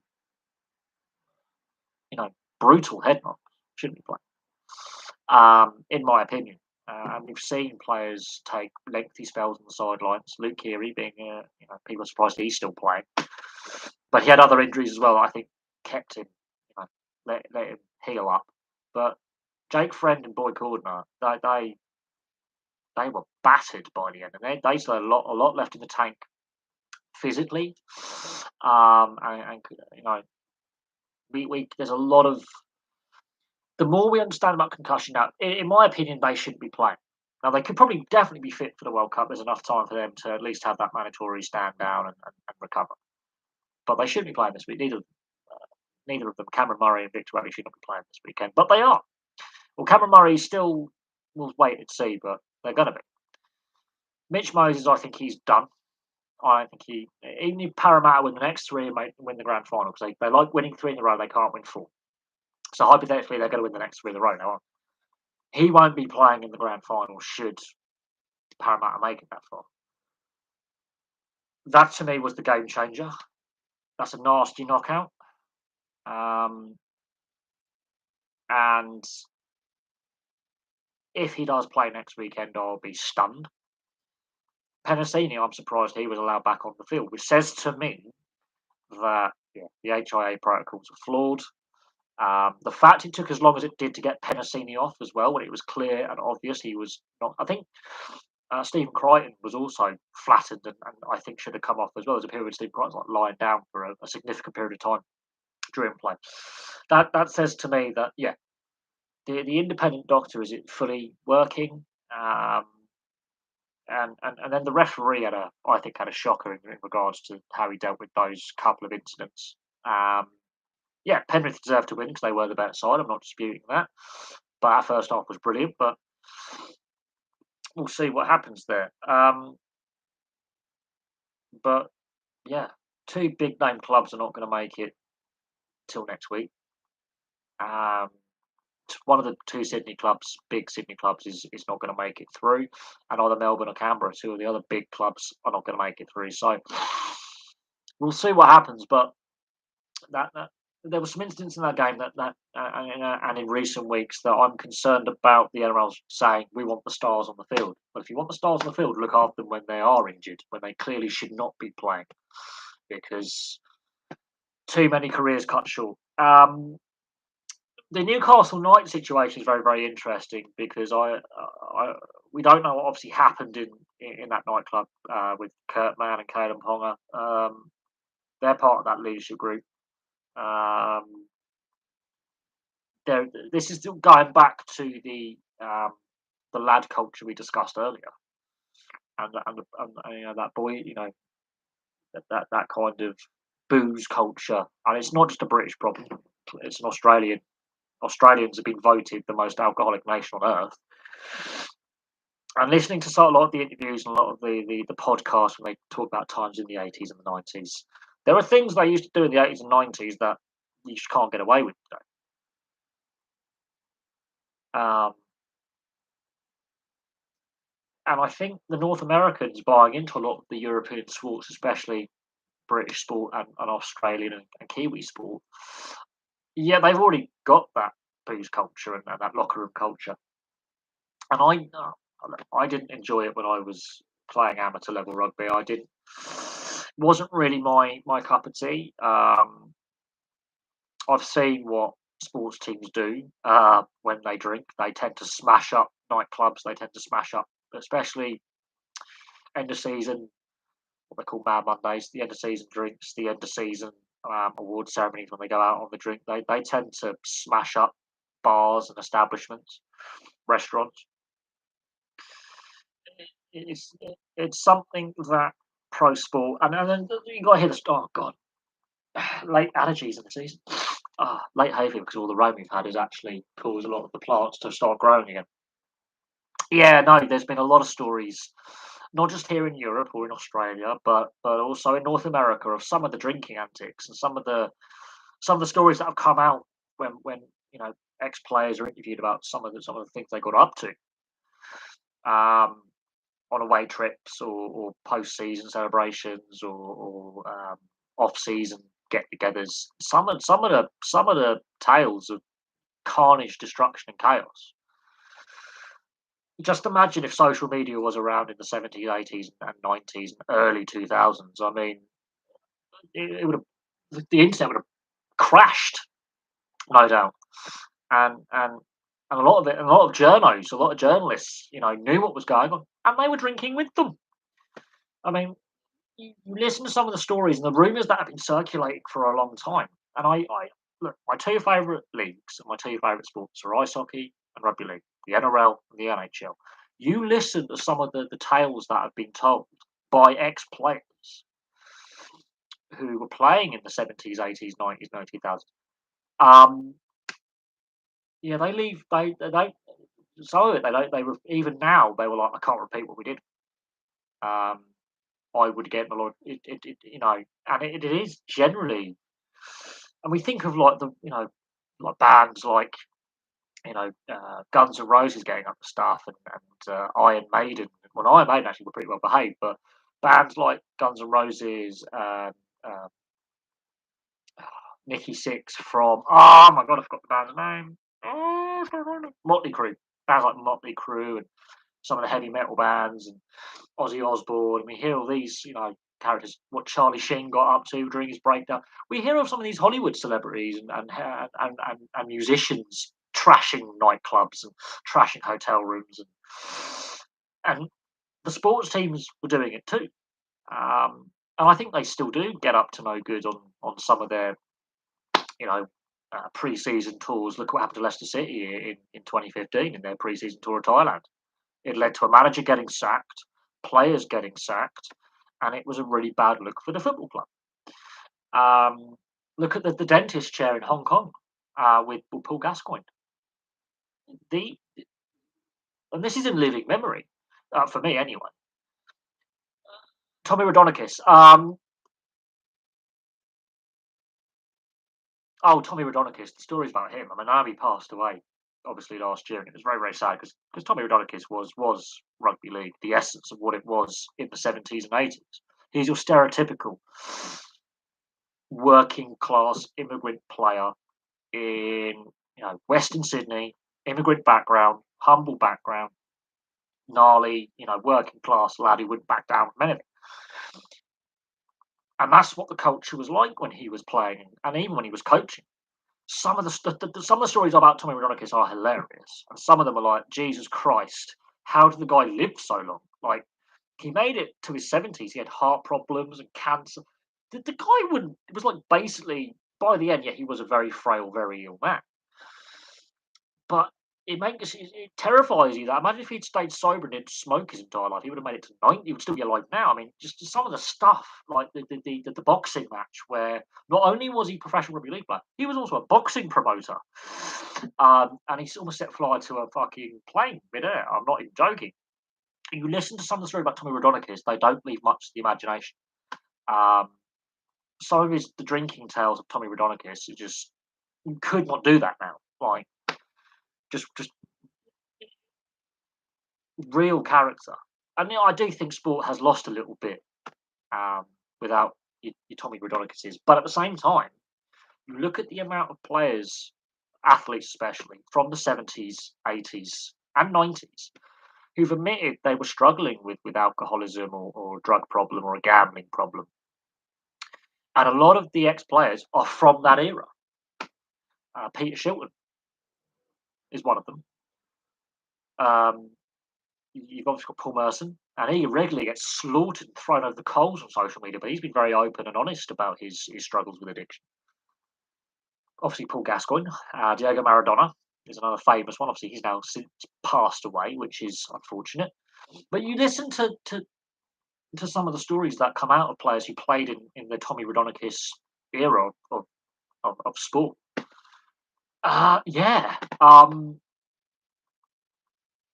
That's an interesting one. The greatest player, Cruyff. Yeah, he smoked 60, 120 a day. He was having a very stressful day. He chain smoked on the bench. And yeah, very similar to Tommy Raudonikis. Except he wasn't a heavy drinker, was Cruyff, but definitely not the healthiest. But then you look at photos of inside the dressing room after the Stanley Cup final, Game 3 in 1960 something, and you've got like the goaltender with a fag hanging out and a bottle of brandy in his hand, pouring himself a brandy with ice. I love the old NHL photos of in between periods or before or after a game. Like there's one in between. Like, I forget. I think it's in the 60s or 70s, and the players are back in the dressing room, and he's just sat down, and he's sat there. The coach is giving him a spray, and he's just lighting up a fag, having a beer. They're going out to play again. I mean, some of the players who played in the NFL. I was watching a couple of NFL videos on some of the great players in the Hall of Fame, and some of the players. They're going out off their tits on cocaine and speed, and they're drinking. Just imagine that now. I mean, because the post-match drugs tests. I mean, and the cover-ups. That probably is happening. Right, no sports events is a misnomer. It's only football. The other sports are doing it by game basis. The guidance is you can have sporting events this weekend. Most sports are going with 2 minutes silence beforehand. No pre or post match festivities like you would normally have in regards to build up, live music, that kind of thing. The football schedule is going to be a mess. It's going to be impacted next weekend as well. Look, this is the problem with hosting the World Cup. When they've hosted it, it's already impacted the previous couple of seasons, and then you're throwing COVID into the mix as well. It's definitely there is problems. You can see it with certain teams now struggling with player fitness and fatigue. And then you've got the Nations League format, which players in the summer did not want to participate in. They were highly critical of it. And when you've got a head of state who is getting on a bit, in a hereditary monarchy, which a lot of monarchies are in Western Europe, with those kind of protocols in place, knowing that her, you know, someone in their late 90s, you should expect these kind of hiccups. Now, rugby league is going ahead on a game by game basis, so they're just appraising the situation in regards to if games go ahead. Ice hockey are in their pre-season, um, and again, they're doing it by a game by game basis. So a couple of teams that I follow on social media are going ahead with their pre-season games. The Belfast Giants Intercontinental Championship game, where it's like the ice hockey equivalent of the Continental Cup, I believe it is, which is their equivalent of the Europa League kind of in ice hockey. Their game, I believe, is going ahead because Northern Ireland have different protocols to England and Wales and Scotland. Scotland has different protocols to England and Wales as well. So the home nations all have their different protocols, but the Football League and the Premier League and the FA and the non-league have all decided no games this weekend. How that's going to impact the World Cup, I don't know. I think it's a nightmare. It's a nightmare, basically. We'll see what happens. I think Man City will be heavily impacted by the World Cup. So I will Liverpool. I think a club, hypothetically, let's say a Southampton, a dark horse, a Crystal Palace. This may benefit them with the cup competitions, and it will make the top end of the Premier League a lot more disrupted and up in the air. Yeah, Sheringham, Gaza, Paul Ince, David James, Stephen Gerrard, Frank Lampard, loads of them are smokers and ex-smokers. That's not as bad as some of the boozing and drugs and partying and like the George Best type characters and things like that. There is still that culture within dressing rooms. The fact that James Milner is one of the few openly teetotal football players um, out there, and has been open about it since he debuted in the league at the age of 16, is stunning. Weather-wise, we've got on and off showers in the south. The West Midlands is heavier rain. While the weather forecast means it's more likely to be sunnier spells with passing showers. We've had rain this morning down here in the south of England, in the southeast. This week has just been biblical, absolutely biblical. My flat's nearly flooded a couple of times with my little patio. The guttering has completely failed. The little drainage trench I've dug is not wide or deep enough. There's only so deep I can go before I hit base concrete. My outside drains are struggling. The drainage in the local area around here struggles anyway. And because it's been so dry for so long, a lot of the foliage has just packed in and dying. The drains are struggling anyway. And we live in an area that doesn't drain very well in patches where I live. But yeah, the weather's been a bit biblical, hasn't it? But the last 3 weeks we've had more rain than in the previous 3 months where I live. Let that sink in. So when people say, "Oh, there's no drought, it's rain, the grass is green again." Yeah, whatever. Lemmy was brought up in Anglesey. He wasn't born in Wales, but he was brought up in Anglesey. So there you go. There's Anglesey's most famous son is Lemmy from Motorhead. When is football back? I don't know. I don't know when. Obviously, they're going to rearrange these postponed fixtures. Yes, they are postponed. They will get played. They've not been cancelled or abandoned in any way. When they're going to fit them in? Probably after the World Cup break. That would be my logical thinking.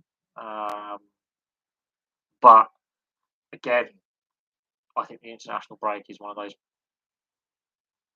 annoying things that is completely unnecessary at this time of year. But that's FIFA and UEFA for you again. It's all about that. Rugby Union fan as Rugby Union fan, you a fan of? I think they're trying to copy rugby league. I think there's other areas they need to fix first. I don't think it's reduced the amount of kicking. I would like to see the ball in hand a bit more running rugby. The scrum just needs a fix completely. The laws on the feed. What is the point of a hooker these days? The scrum is still a mess. I think they need to figure out ways of speeding up the game. Whether they need a play clock like the rugby league does. The physicality is there. they're trying their best to clean up the tackle area in regards to head knocks, but you're never going to get concussion out of the game. But I think the HIA protocols again need to be looked at, much like rugby league as well. I think they need to massively uh, be more cautious with the head knocks. Um, I think am I a fan of it? I think it works well for the women's game, but the women's game I think has a few slight rule variations to the men's, which I think is refreshing. And the way the women's game, I think the men could learn a lot from with the tackle technique, the more respect for the officials, less dissent, um, played in a much better manner. It's refreshing to watch.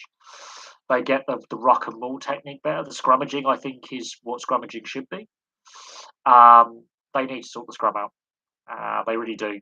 Um, they there's a lot of issues within the game, um, but yeah. Um, Do you know what Lemmy wanted to originally call Motorhead? Now, this is quite funny. There's two funny stories about Lemmy. One, he was a roadie for Jimi Hendrix, and they brought back like 25,000 acid tabs before they were illegal and didn't know what to do with them, so they ate them all. Secondly, when he had formed Motorhead, he wanted to call the band Bastard, and the record label said no, which is why they got an album called Bastard. So there you go. Lemmy for you. And yes, Lemmy is a fantastic human being. I love Lemmy. Absolutely love Lemmy. And yes, he died on Boxing Day, um, 2015. There you go. C.S. Lemmy, fantastic human being. Yeah, Anglesey does quite. Yeah, Anglesey does have a fair few. Hennessy may be the best Anglesey football player. I think he's the only player from Anglesey who's made it to a high level. I wouldn't say he's the only one. But that part of Wales is and most of Wales outside of the south coast and the valleys, the Bristol Channel area, North and Central Wales doesn't get a lot of recognition sports wise, but yeah,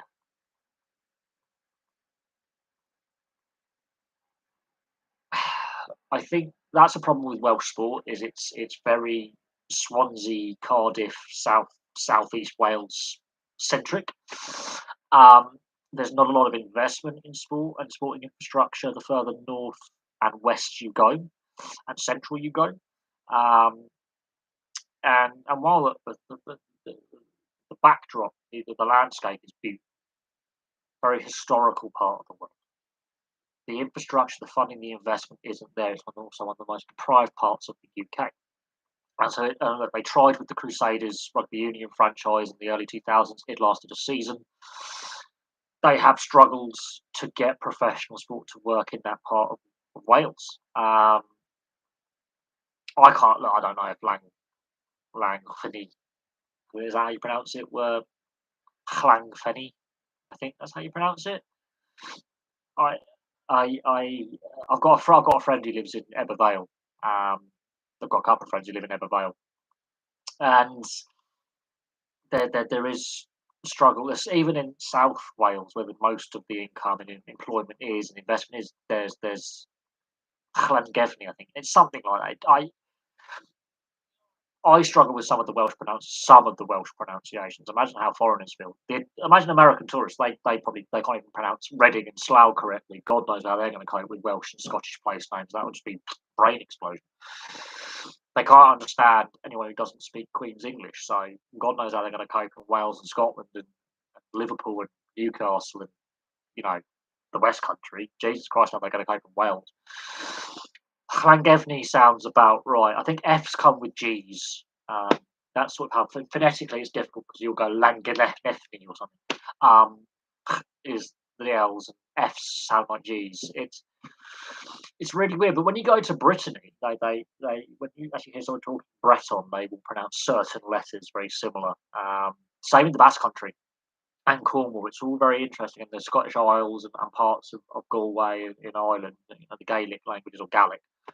Um, um, you can see where words are pronounced and structure of language, and there's no point in trying to pronounce Welsh words phonetically. You will just blow your brain up.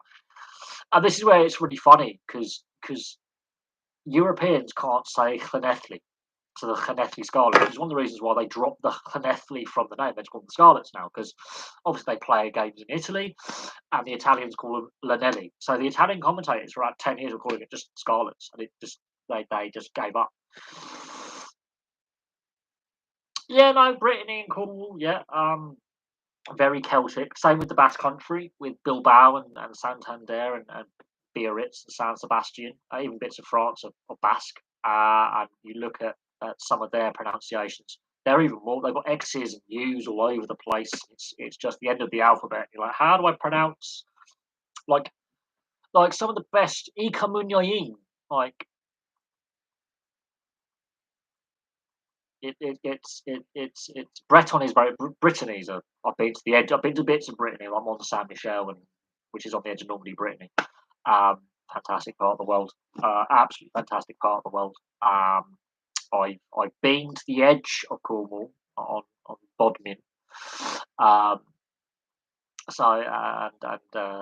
Dartmoor, near just north of Plymouth. So I've been to the edge of Cornwall, Devon, on the border on the River Plym. Um, so I've met Cornish people, and there's a Saltash, West Country accent, Cornwall. I can't understand a word they're saying. Just, I give up.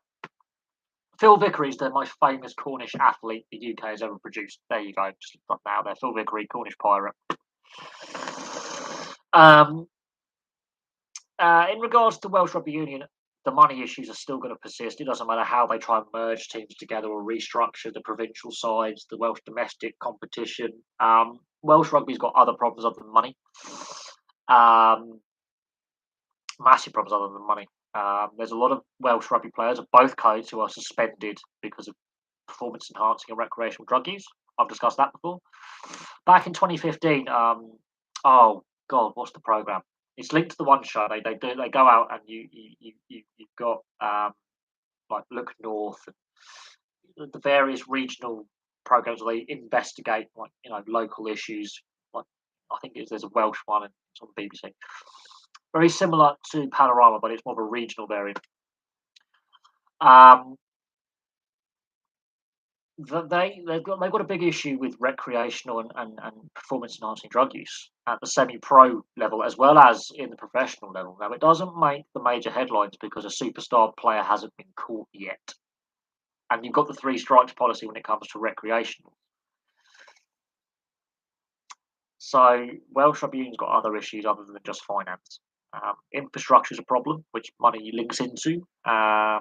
Funding is a massive issue, yes, but there are some cultural issues within the Welsh game. Yes, Cornwall, yes. Which is why I'm surprised Rugby League decided to relocate the Ottawa Races, formerly of Hemel Hempstead, the former Hemel Hempstead Stags, to Cornwall. That was a stunner to me. It's rugby union country. It's sailing country because sailing is very popular in Cornwall. I was stunned when they decided to relocate the Ottawa Races, formerly the Hemel Hempstead Stags, to Cornwall. I understand growing the game in the south of England, absolutely, or the Midlands. The southwest is rugby union country, so it'd be good to see a battle between union and league for player growth, professionalism, development, sponsorship. That would be great. It would probably improve quality of both codes. Penzance, Truro, yeah, Newquay, but no, that was a bit of a head scratcher to me. Considering rugby league already has money problems, which again, massive head scratcher to me. But look at the Gallagher Premiership with the amount of debt Gallagher Premiership rugby union clubs have. So ring fencing was the best idea. And Saracens, ironically, have the second highest debt, I believe. Worcester Warriors aren't even in the top four. Let that sink in. Saracens and Wasps are basically bankrupt. And that's a concern for Coventry City in regards to the stadium which has been a problem since before 2005, before they even moved into that stadium when it was the Rico. So rugby union's got its money problems in England, and the Worcester Warriors having winding up orders and their money problems. They're not even the most indebted club, either tax wise or debt in total. Harlequins and London Irish have got their tax affairs in order, but have a bit of debt. Exeter Chiefs, low tax debt threshold. There's one club that I don't think has any debt, but rugby union's in a mess. Rugby union's turned into football. And this is an argument that Augustine Pichot was making about rugby's finances not being in good health before COVID. COVID has exposed again a sport with poor financial oversight. I think it's the best, poor financial governance, and a lack of due diligence by the domestic unions or federations, depending on where you are in the world. And yeah, I think they're going to have the debate about overseas players and offer them massive money contracts. And this is where Major League Rugby could again steal talent. Same arguments in the Southern Hemisphere. Europe's having them as well now. Major League Rugby, with its growth and expansion, players like, I get paid over there. I'm not guaranteed to get paid my wages this month or this season in full. Oh look, Augustine Pichot, I think is the guy. Juan Hernandez,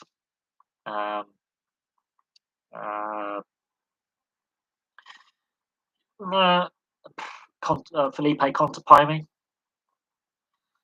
Nicola Sanchez has been a great servant for the best part of the last decade, but Augustine Pichot for me, Corletto from fullback is another one.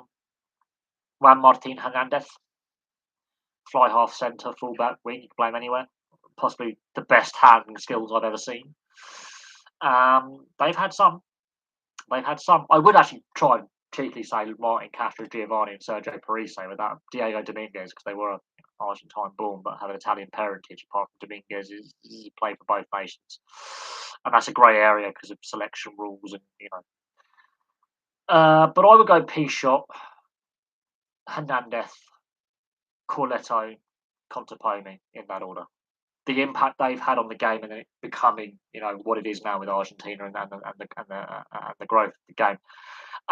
You could argue Diego Dominguez by birth, and he did represent Argentina at points before switching allegiance to Italy, and that you could argue, is that right under the selection rules? Parisse and Castrogiovanni spent a lot of their time, and parents obviously were Italian, so that's a more fairer. Still got that grandparent rule, but I would say the four that I named that have represented their entire careers through the Argentinian system. That would be my view of it.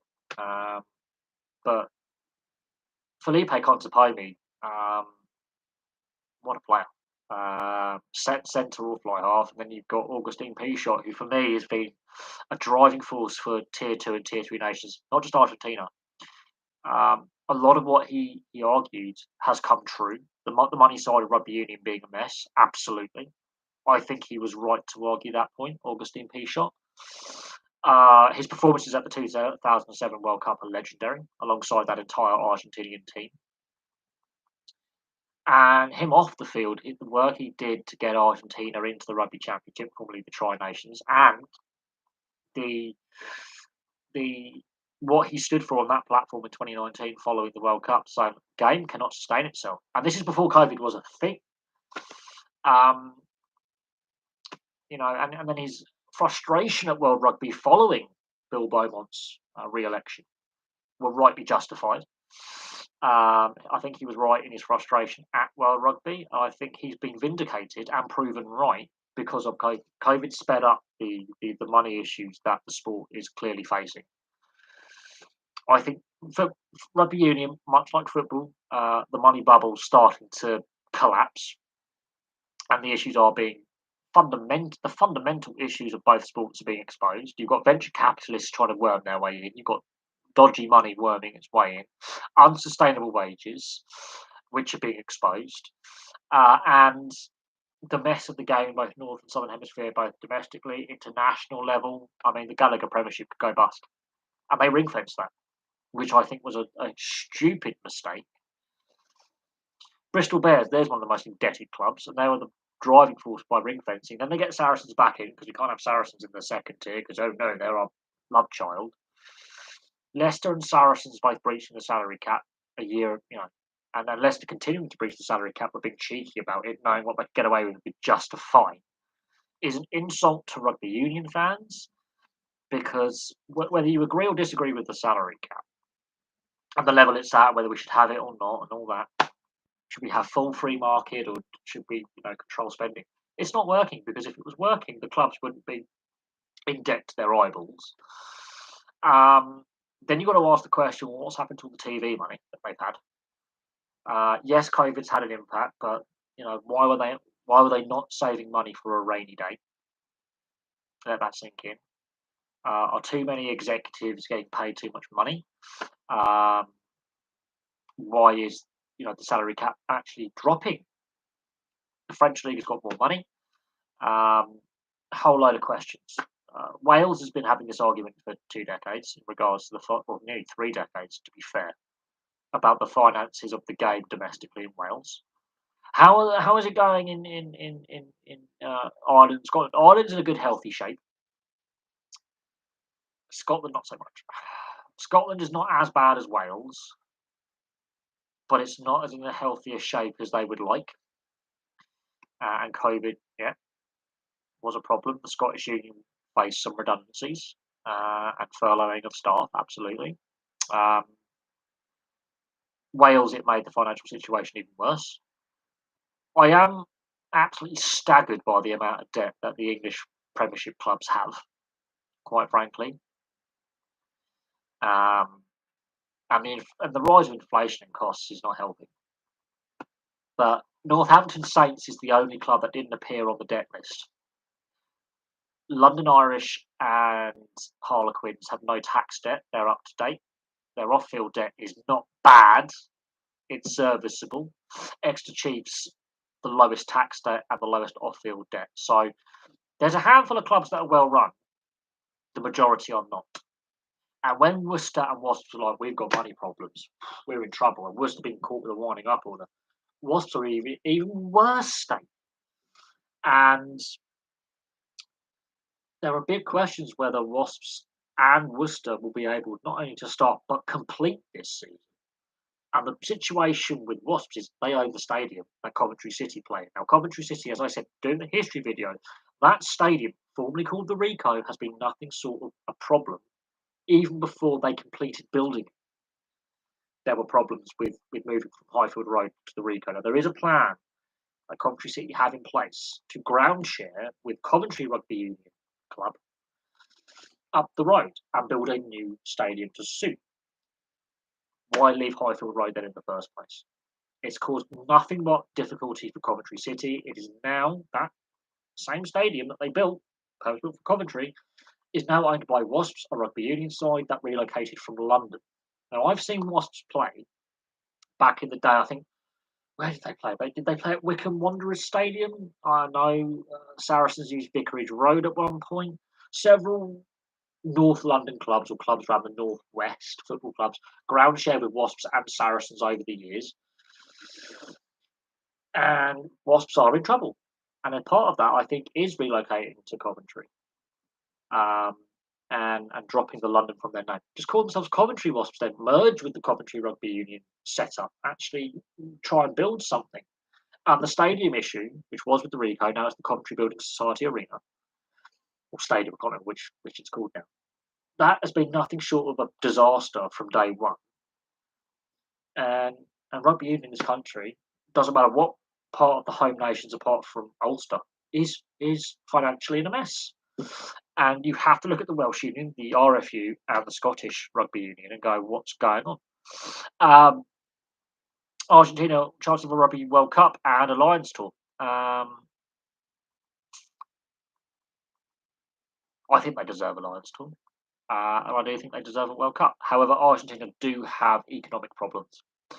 When they have a downturn, there's a lot of issues in Argentina socially and economically that World Rugby may look at and go, can they actually pull it off? there is great wealth disparity in Argentina between the poorest and the wealthiest. It is a high, income economy, but when things go wrong in Argentina economically, there's generally great social unrest, riots. There's been an assassination attempt on the vice president, former president Kirchner. She divides opinion. There's been clashes in the streets in regards with pro and anti-government supporters. There's an ongoing corruption investigation into Kirchner from when she was president and formerly vice president with her husband, who was a former president of Argentina. There is great social and political unrest in Argentina almost constantly. Bearing in mind, Argentina is a fantastic country, great history, but a very unstable political climate and economic climate in Argentina over on and off over the decades. That's probably what's on that side of things, not the rugby side of things. It's the social side of things that they won't be in the Falklands again. Both sides have admitted that conflict is never going to happen there again, but political solution is going to be sought. Um, and it is still a political issue for both us and the Argentinians, more so for the Argentinians. The further north you go, the less it becomes important to.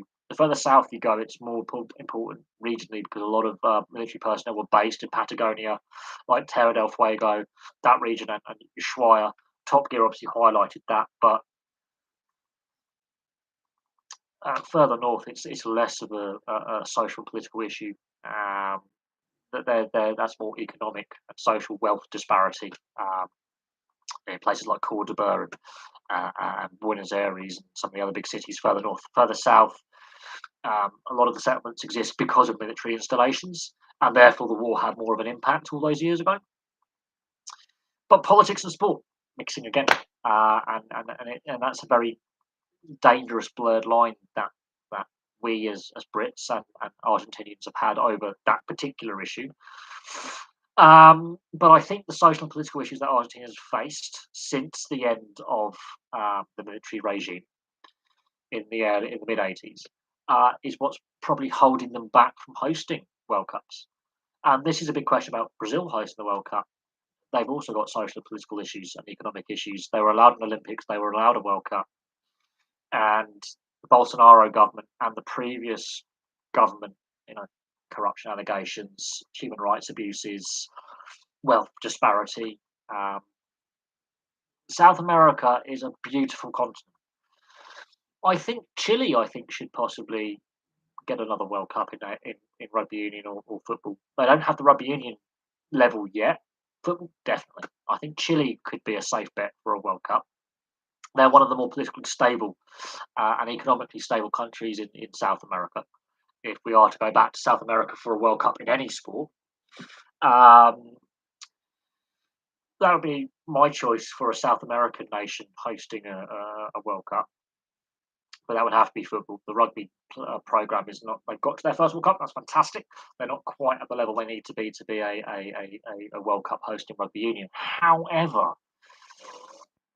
Argentina on their rugby union program, yes, playing wise, deserve a World Cup. But then you've got to look at the pros and cons, the social ups and downs that the country has, and security concerns. Can they economically, the infrastructure, can they put the infrastructure in place? But we know that they're a passionate sporting nation.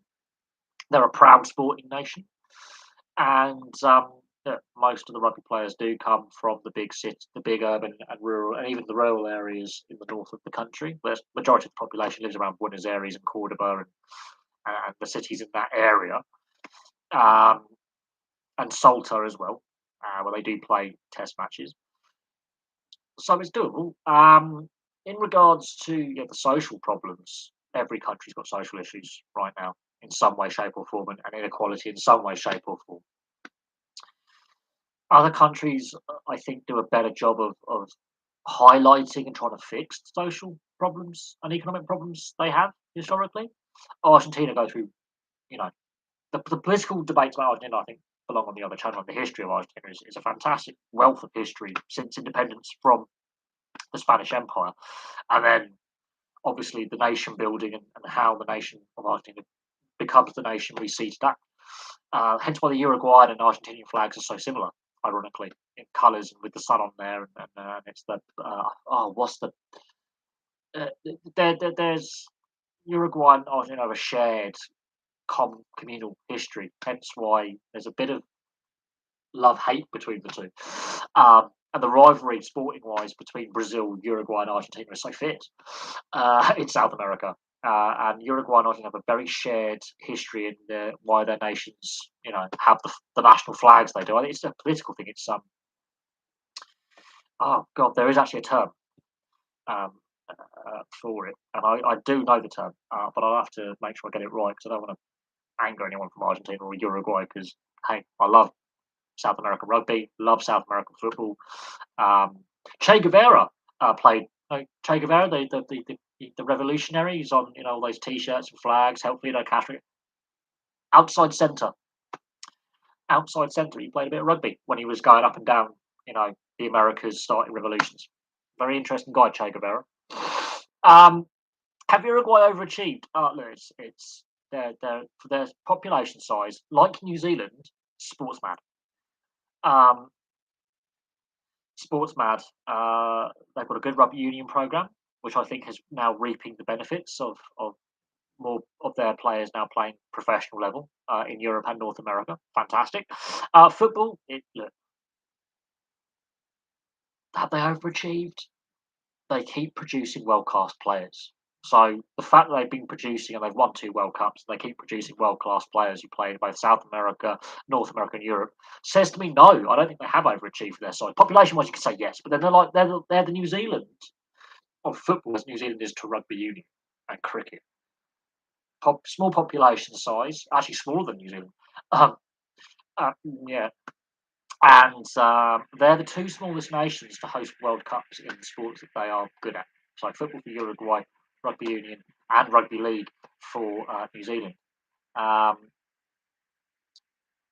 they technically, you could argue the Italy ones bit of political. There was political reasons why there was some disagreement over the fake one, but yeah.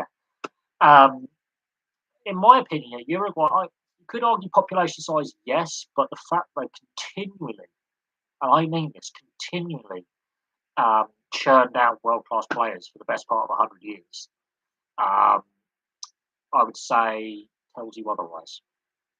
Um, they just continue to churn out world class players.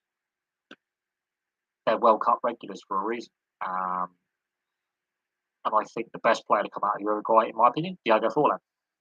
I think he's a better, less controversial player than Suarez, better all round forward than Suarez. That's my opinion. Now, people could disagree with that. One of my favourite players, Diogo Forlan. I could definitely look at his career. There we go. Hungary, greatest national team not to win the World Cup. Greatest national team not to win anything. Holland have actually won the Euros. So, yeah, I would argue the mighty Mygars of the 50s, Puskás and co. Yeah, I would argue Hungary possibly the best side not to win anything. Holland have at least won Euros. God, I mean, that Hungary team really in the mid 50s. What else can you say? They changed the way the game is played.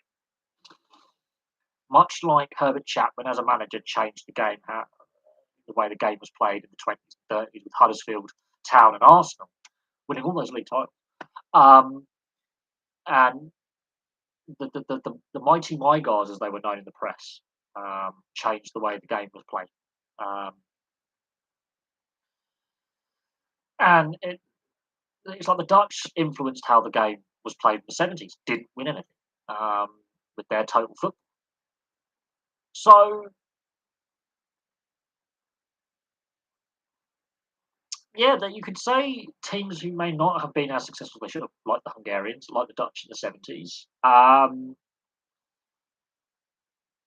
And then you have certain managers like Herbert Chapman who have definitely had an impact on the game with success. Ferguson, Wenger is another one. You could say, they've had an imprint on the game. Mourinho definitely as a manager. He's had success in every league he's managed in. The only club he's not won silver with is Spurs. Um, you could argue Klopp and Guardiola. Whether you agree that Klopp is better than Guardiola, money spent, youth development. There we go. The Graham Potter move to Chelsea is a risk. But for those saying they want him to replace Gareth Southgate, well, he can't now. His buyout clause at Brighton was big enough. Chelsea have spent that, so Todd Bowley's willing to spend money, um, which is a good sign for Chelsea. At the same time, it's like the Abramovich era, and a lot of Chelsea fans and football fans in general are like, can we just stop this managerial go around? We're in the first week of September, or technically the first full week of September. 2 Premier League managers have lost their jobs. 2 clubs are now looking for permanent replacements in Brighton, with Adam Lallana being player coach and Bournemouth. Chelsea have fired and hired a new manager within 48 hours. And they apparently, according to TalkSport and Sky Sports and other sports outlets, the Tuchel sacking was planned before the defeat. So they would already have lined up Potter, I believe, if they could get him. River Plate Boca Juniors, it's social. It's to do with working class neighbourhoods in that part of Buenos Aires. It's a social one. It's not political. Well, there's a little bit of politics in there as well, because the Peron side of politics and the more socialist side of politics as well. So River Plate Boca Juniors, there's a little bit of political, no religious in there, because South America is a melting pot, predominantly Catholic, but there's other religious denominations, and they are tolerated within daily lives. There's no really religious hatred in South America, if that makes sense, because you've got Buddhists, you've got Muslims, you've got Shintoists. There's a big Japanese population in South America, in both Brazil and in Peru. There's a lot of European, obviously, and a lot of them are Catholic, but there's a lot of Protestants in Argentina, from the more Germanic, like Austrian, German, and Swiss parts of the world. So Argentina, it's more social. What River Plate and Boca Juniors? I've done a video on Boca Juniors. I can do a video on River Plate. How can you? Online. Online. There's a few YouTubers. They show that you can on the Sky package and the Premier Sports package. You can pay for a fee. ESPN, I think. There's very. I mean, I watch South American football. It depends where you are on the Sky packages across Europe and the various satellites, but they do have overseas broadcast deals. You've got to find it. You've got to find it. It's a pain. The MLS is easier to watch games of the MLS on Premier Sports and Free Sports than it is the South American leagues, but you can find them. They are on there. It's just harder, which is annoying because I love South American football. When I've seen games, it's just defending is not a thing. It's more open. The skill level is there. The technical aspect is there. And all the South American leagues, very technically astute. There is physicality. The fans are mental. The defensive side of the game, the best defenders get taken to Europe and developed in Europe. The players who show more defensive nous are in Europe by the age they're 18. Same with goalkeepers. It's more open. It is more open. It's more end to end. It's more fun. The fans are fanatical. But the best big name players from South America end up in the European or in the MLS by the age of 18, 19. I do think the South American leagues are better than the MLS when it comes to quality, because the MLS has got to battle against the 4 major leagues. It's got to battle against baseball. I think it's a battle it's slowly winning. Baseball's in trouble. It's got to battle against the NBA, the NHL, and the NFL. $billion leagues. The MLS does not make near as much money. Which South American Football League is best? I think the MLS has got more money than them now with the expansion that's happening. And I think the MLS could benefit from the new spending rules that UEFA are going to bring in. And the fallout of the European Super League and the debts that European clubs have. South American-wise, it is a toss-up between Chile, Brazil, and Argentina, just because the population sizes of those countries in comparison to Uruguay. But hey, South American football, it doesn't matter what league it is, it's fantastic. But I would say it's a toss-up between the Chilean league system, Argentinian, and Brazilian. Yeah, Ecuador have a few as well. So did Colombia, Peru have historically had some. Bolivia, ironically, used to have a very strong domestic league system. But South America, look, South America is football mad. There is no way to get around that. Now, other sports like baseball, like polo, do have massive impacts on certain countries like Argentina. Polo is actually the national sport. Baseball is very popular in Venezuela um, and Panama. So you're looking at the Central American countries as well, Honduras and El Salvador. But the success that South American clubs have had internationally, and the success that South American nations have had with the world class players that have come out of South America over the last 100 years, managers as well. Yeah, but the fact the Brazilians and the Uruguayans it's their national part. It's a religion. Um, Argentina, rugby union obviously is growing massively, but polo is the national sport. But Argentina, I mean, just players are icons. Chile, some of their players are world class. They've got some great players historically, and have had international success now. It's something that unites people in society in South America and divides them. But it's a fantastic continent when it comes to football talent. Every country's had at least one superstar player. In Colombia, with all the unrest that Colombia's had and the social and political issues that Colombia's had, Rena Higuita and Valderrama, I mean, James Rodriguez, they've had some great players.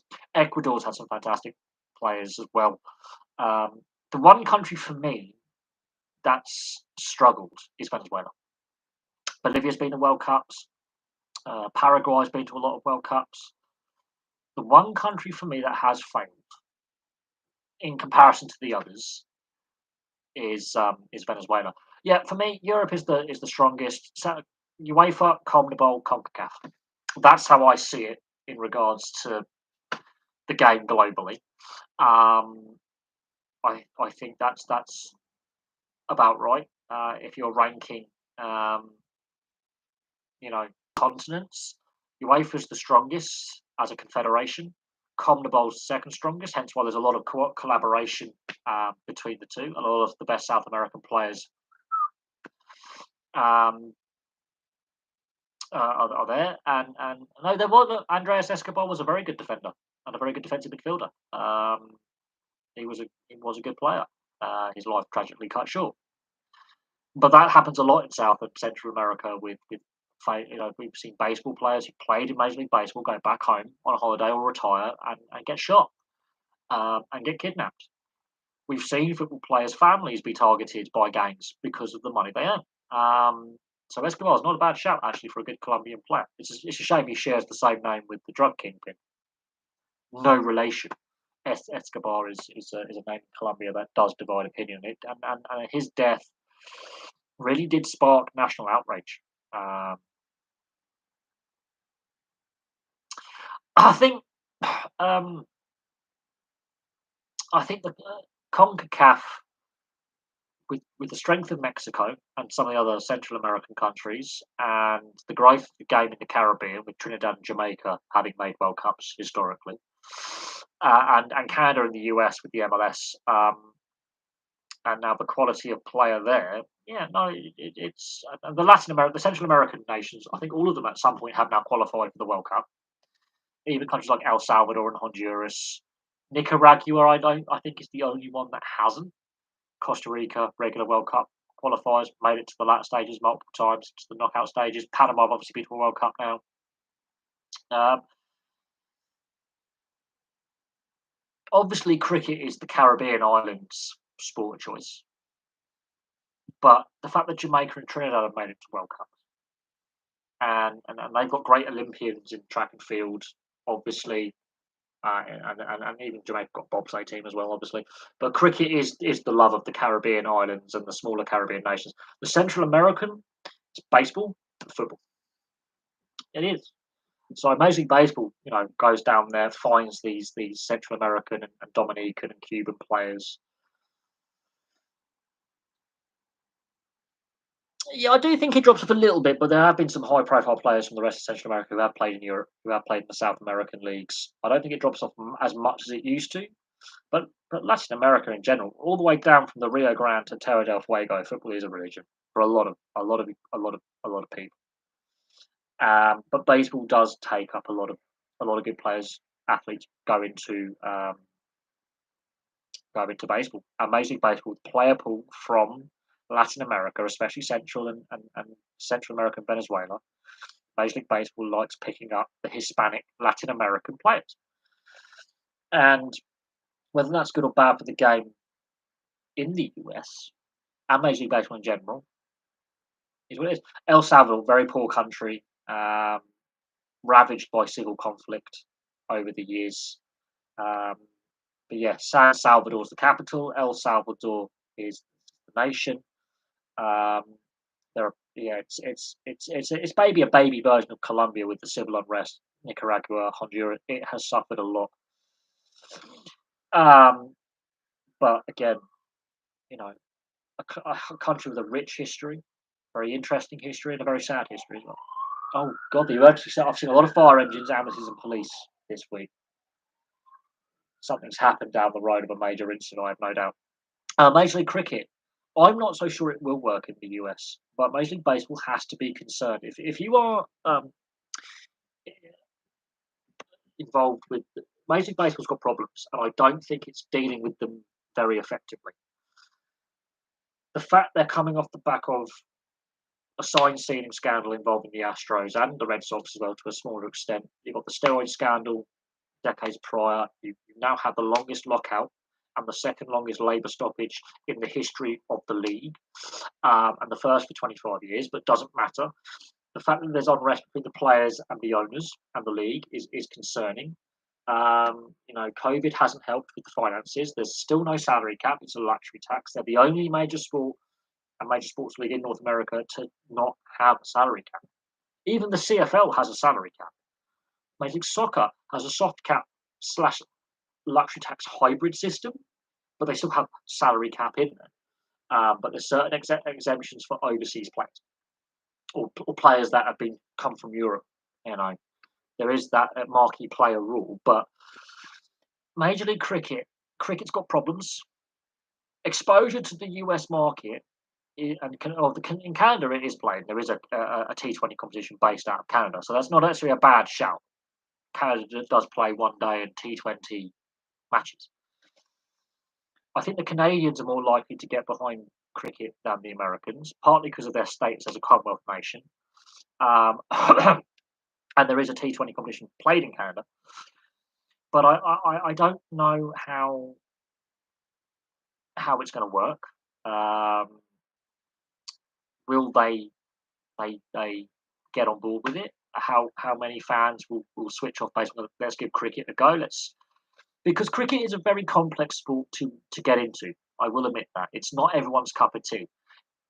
This is where I think it needs to be a T20 competition. It needs to be faster paced to initially grow that base.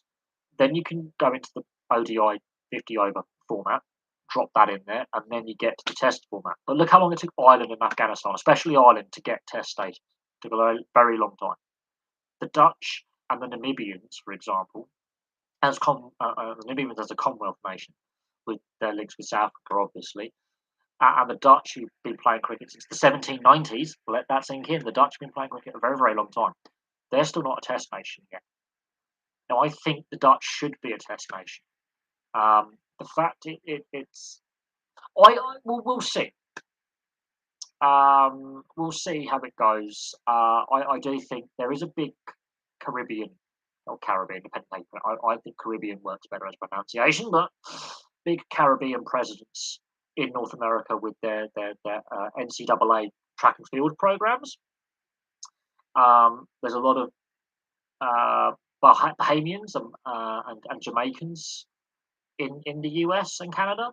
Trinidad and Tobago, because of the oil industry, has got a lot of overlap with the North American oil companies. So there's a lot of professionals of West Indian descent as well in the US and Canada right now because of the oil industry and the gas industry. to share and collaborate. Um, so with Jamaica, the Bahamas, and Trinidad, the wealthier Caribbean nations having a big um, um, uh, overseas expat population in North America, and a lot of them are through the NCAA collegiate programs. And obviously Jamaica and Trinidad, it's religion. And Bahamas, I don't think it's died out necessarily. I just don't think it's had the same funding that the other and the same focus put on it. Um, but I think the Bahamian expat population in the UK is quite large as well. Um, and sports stars of Bahamian descent, there's a lot in the UK, a lot in the UK, but there's also a lot um, in the US and Canada as well. There's a lot of South Asians, massive Indian, Pakistani, Sri Lankan, and Bangladeshi populations, especially in the Toronto and Ontario area, especially in Toronto. The Subans as well, the Subban family, ice hockey family, they are of Jamaican descent. And we can argue, Malcolm and PK Subban have obviously been NHLers. Jordan Subban has been in the AHL, and that's an ice hockey family. And they're obviously of Jamaican background. So there is a big West Indian population, and there is a big Indian or subcontinental population in the Toronto metropolitan area. That's a big metropolitan area. But there's also just a big South Asian population in all the major Canadian cities, especially Vancouver and Toronto, but all the major urban areas in Canada. You just look at their media as well. There's a lot second and third generation, much like the UK. Very similar sort of immigration trends because of the Commonwealth links and World War II service and post partition of India and Pakistan. Big waves over, and the Ugandan crisis in the 70s. A lot of visas given out to South Asians in East Africa. In regards to the US, can it work? We will see. We will see. There is a big West Indian community, as I say, and there is a big South Asian community. So there is a chance it will, but it's got to battle against Major League Baseball. But Major League Baseball is in a bad place right now and is vulnerable. I think Major League Soccer could pick up more fans, but baseball fans could be enticed to look at cricket, especially the shorter formats, and try and buy in. We'll see. It has the possibility to, but it needs to be done right. I think that's where Major League Rugby have got things right in their early stages of that league's development. So we'll see. Will North Africa, West Africa, East Africa, South Africa, football team? It's African football. The amount of players that have come out of Africa, just there you go. Will footballers' wages keep increasing? Good question. Good question. Honest answer, uncertain. I think we may see slower wage rises in the next couple of years. I think with the new spending rules that UEFA are going to bring in, we could see a lot of players go over to the MLS. Now, whether that benefits or hinders Major League Soccer and the US and Canadian national programs, we'll wait and see. But we'll see is the answer to that one. I do think the wage growth will slow. If not, there may be a brief plateauing when the new UEFA spending rules are brought in. And I think that may cause wages to drop slightly in Europe, in real terms, actual terms, inflation and various other measures. But we could see an exodus of players to Major League Soccer.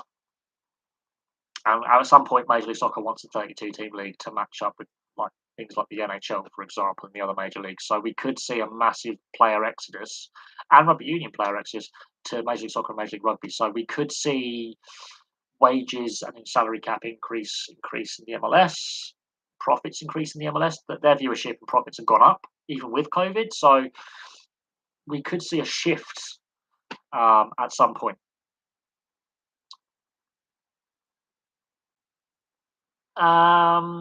In regards to Russia rejoining international sport,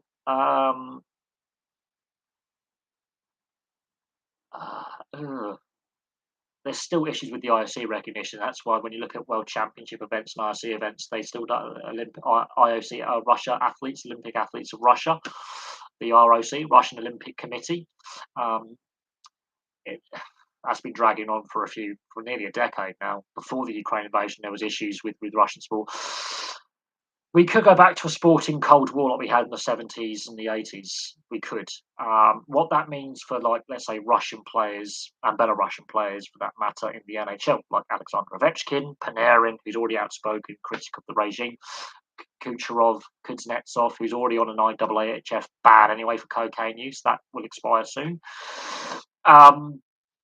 There's a lot of high-profile Russian players playing in the NHL. Panarin is the one who's outspoken about politics at home in Russia. He's faced a lot of problems domestically in Russia because of that. We'll see. We could see a new Iron Curtain go up, and whether that means the Russian players who want to stay in the NHL decide to take American or Canadian citizenship could be interesting. What that then means for those Russian players who may have dual nationality, and there are some in the UK, ironically, and across Europe who've had that dual nationality with another nation like Georgiev, who's also got Bulgarian dual citizenship, whether they decide to drop their Russian nationality and take up their other dual national citizenship. The Antonovs play for the Bracknell Bees and other teams in British ice hockey. They're British and Russian dual nationals. We'll see what happens, but I think we could see a sporting Cold War like we had in the 70s and the 80s with the Summit Series, for example. We'll see. The US is becoming more globally aware of other sports leagues and other sports, such as European football, rugby union, rugby league. They are becoming more aware of them. So we'll see on that front as well. Yes, Russia does have, real good the KHL and the Russian basketball program. Yes, how fair the KHL is another question, because there's been question marks over certain things. How state involved is it? Look, they cancelled the Gagarin Cup, which is their version of the playoffs, 2 weeks before they invade Ukraine. So let that sink in. Let that sink in. And the Olympics about a month. Will the Premier League have a lull and not be the best league in the world at some point? We'll see on that one as well.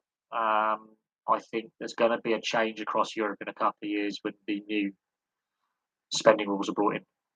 SKA, so anything St. Petersburg. So Zenit in football, SKA in ice hockey, anything to do with St. Petersburg. Because he's from St. Petersburg. So is Medvedev, actually, as well, the former president and current chief of head of the presidential council. So basically, if Putin dies, him or Lavrov will be the replacement.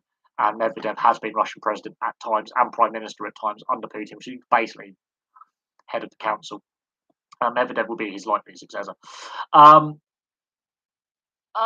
Yes and no. I think the UEFA coefficient has a big part to play in the issues that other leagues are facing and the struggles other leagues are facing in Europe.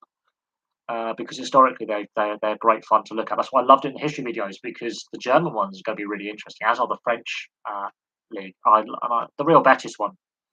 They've only won 4 major pieces of silverware, and they've been bankrupt like 5 times. The UEFA coefficient does impact the other European leagues, and I'm not a fan of it. I think bring back the Cup Winners' Cup, scrap the UEFA coefficient, and suddenly you would see a lot more balancing of the Champions League and Europa League as well.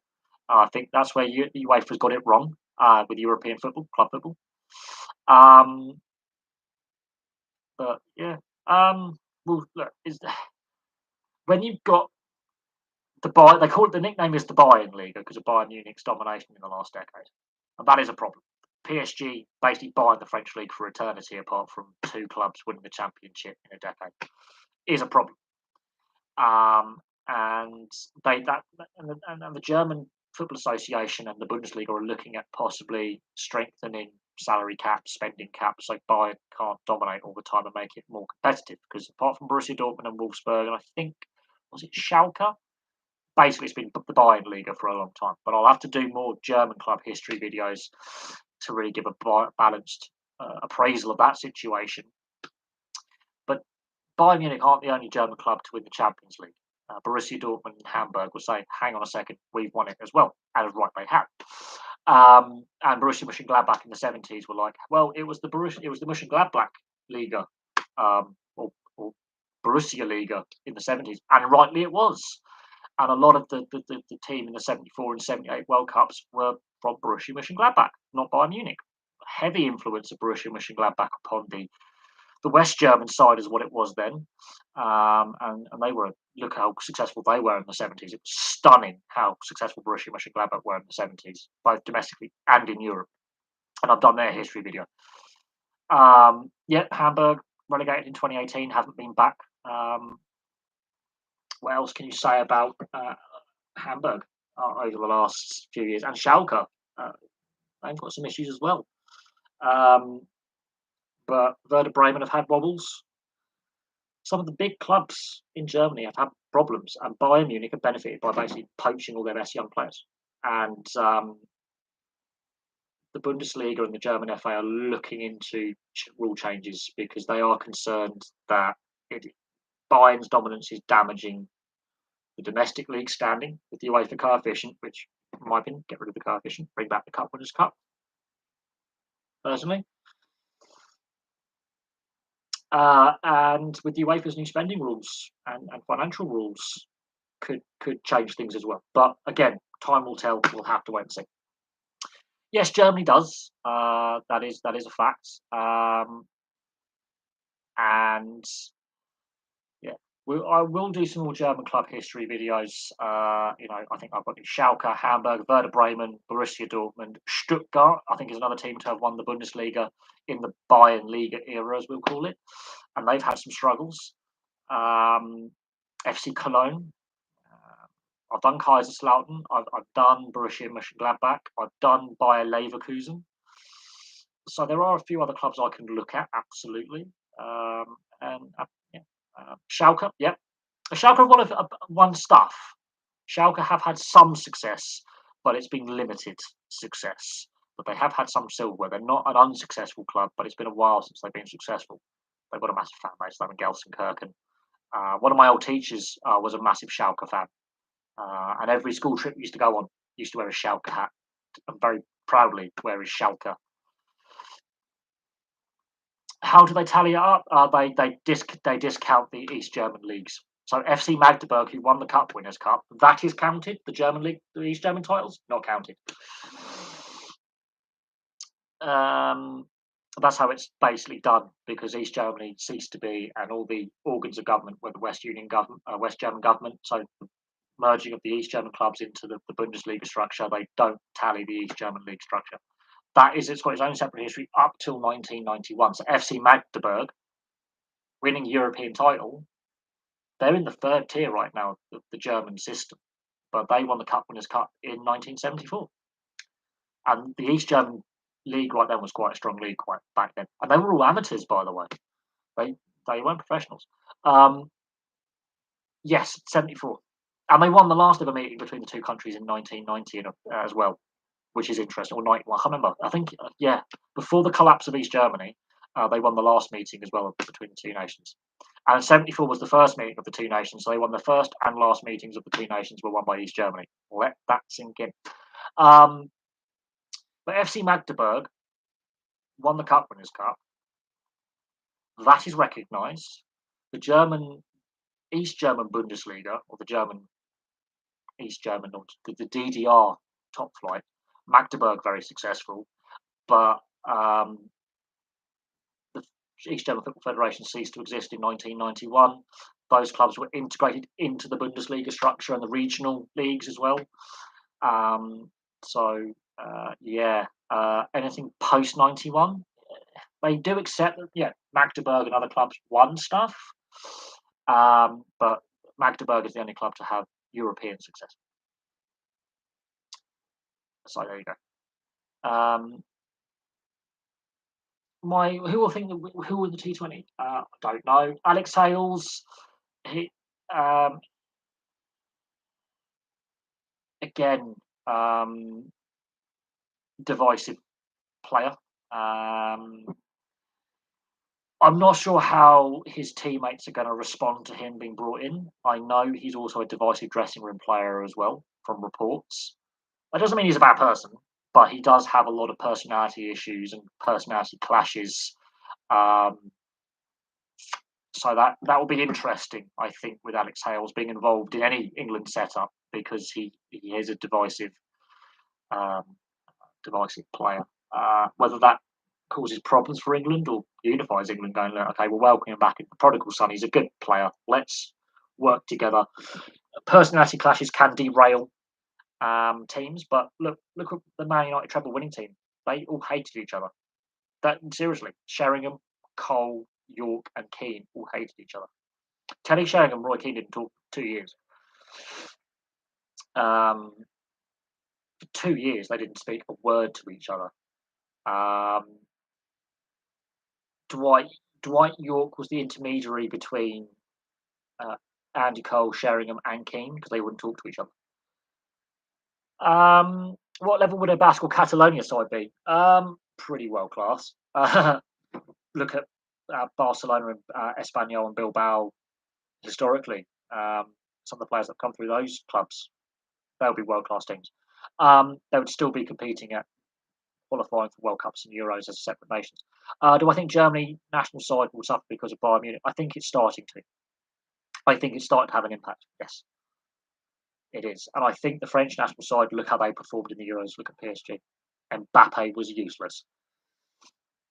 And there are rumours of massive divisions within the dressing room of PSG between the big three, Neymar, Messi, and Mbappe. So we'll see what happens going forward and whether PSG can actually win a Champions League.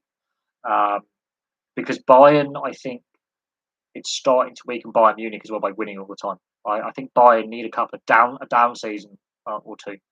PSG are a combination of clubs merging together because Parisian clubs struggled financially and they haven't always been in the top flight. St Etienne have won exactly the same amount of league titles or something. PSG, yeah, they're not well liked. And if Monaco, the second wealthiest club, and Nice, the third wealthiest club for ownership finances, are saying we need to, look at our spending, look at our finances, live within our means, and PSG are like, make it rain. The rest of the French league system are like, this is not sustainable. We cannot sustain the level of spending they are eligible. It's just an unfair system. So again, the French Football Federation have been weak in regards to dealing with the PSG system, and yeah, Red Bull Leipzig, they just sacked the manager and they've had a disastrous start to their Champions League campaign. Red RB Leipzig are the PSG or the Man City or the Newcastle. Red Bull is a very divisive in the sporting sense. Red Bull's done a lot, but especially motorsport, but they are becoming very very divisive. And Red Bull Leipzig are hated in the German league more than Hoffenheim. Because at least Hoffenheim is linked to a community, whereas Red Bull Leipzig, the buyout of the old Leipzig club is and Red Bull Salzburg, yeah, um, yeah, logistics. What's their ceiling? What with the Isle of Man, Guernsey, or the Channel Islands and the Isle of Man? Limited population size will limit their ceiling massively, and the Isle of Man, the TT is the sporting event, road racing, motorcycles, but the limited population sizes and the limited infrastructure is going to be their ceiling, and road cycling, rugby union, and motorcycle racing are the sports that players in these locations and athletes get into. Um, I think again, it's the money's there with wealthy people living who could buy into a club. Logistics, infrastructure, limited population base. So, but they're lovely parts of the world, and I don't want to, knock anyone for trying to, build something. But I did the video on Forest Green Rovers, and I did refer to them as the glorified pub team. And how can and I said, look, I've got nothing against Forest Green Rovers as a football club. The owner, divisive character, Dale Vince, but the plan is to have a new stadium take them out of Nailsworth, where they've been since the 1880s, and move them up the road. They can't even fill their current stadium. Let that sink in. How sustainable is that going to be if they get relegation struggle? Yeah, that's what I mean. Forest Green Rovers, look, I think people of Nailsworth support the club. They do. Small fan base, very, very small fan base. They can't fill a stadium that seats and stands over just 5,000 people. They want to double the capacity with a new stadium up the road. They can't even fill the stadium they have now. And their maximum, the highest ever attendance was before Dale Vince bought the club. So, and the people of Nailsworth have been supporting that team religiously since the 1880s. Small village. I'm not saying it's laughable, but if you cannot fill your current ground, why double the capacity if you're not filling it now? That's the concern I have. I do not have a concern about Forest Green being a football league club. More fair play to them. But if you have never filled your current stadium to capacity, what hope do you have of filling a new stadium to capacity when you take that club out of the community it's been in since foundation and move it? That's where the sustainability just goes out the window. Regardless of the stadium being an eco-friendly stadium, which is fantastic idea with the design and the eco-friendly. I like that, but Dale Vince could kill this football club because that's going to cost a lot of money to build.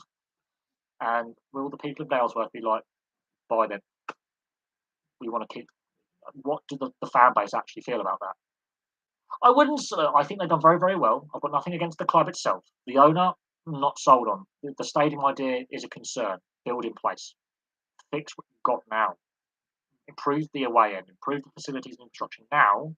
You may reap the rewards. The fact they've never filled the stadium and their highest attendance comes before Dale Vince, I'll leave that there. I will leave that there. I will continue with my club history series. I'll look at some of the clubs, smaller clubs around the Football League, with like Shrewsbury Towns, your Wrexhams, Torquay United, your Barnets, your Boston Uniteds, things like that. Yeah, Bradford Bulls, yeah. That's a shame what's happened to Bradford Bulls and Widnes as well. They've had administration as well, money issues. Um, we'll see. Southgate, look, they gave him a contract extension, whether that was right or wrong, and we can argue results business, style of football, tactics to death. I don't know now with Graham Potter being pinched from Brighton. I didn't think he would leave Brighton. Obviously, whatever they're offering him at Chelsea, if it goes wrong, I think that damages Graham Potter's standing. I think he should have stayed at Brighton, to be brutally honest. I do think he's a massive risk. He's inheriting only one player he's worked with before, and a Chelsea side which is basically Tuchel's and Lampard's team, basically the Lampard Tuchel team. And that Aubameyang is a Tuchel signing. I don't see Aubameyang being there very long, and he doesn't have a transfer. A week after the transfer window shuts, I don't understand the Todd Bowley thinking. I'm concerned now about the running of Chelsea more than what I was under Abramovich, because at least with Abramovich, the structures were in place that a manager could change. You could slot a new manager in there and still be reasonably successful. Possibly, yes. Bristol City's more likely than Bristol Rovers, but yes, I can see it happening at some point. With the way, yes and no, it's difficult, but again, with the new spending rules that are going to be brought in that the domestic leagues then have to enforce, we could see a big shift with football spending. But a lot of the lower league clubs are struggling financially, so there is that.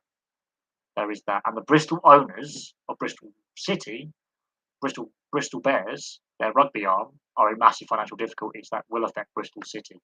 We could see an ownership change at Bristol City sooner rather than later to cover the Bristol Bears financial mess.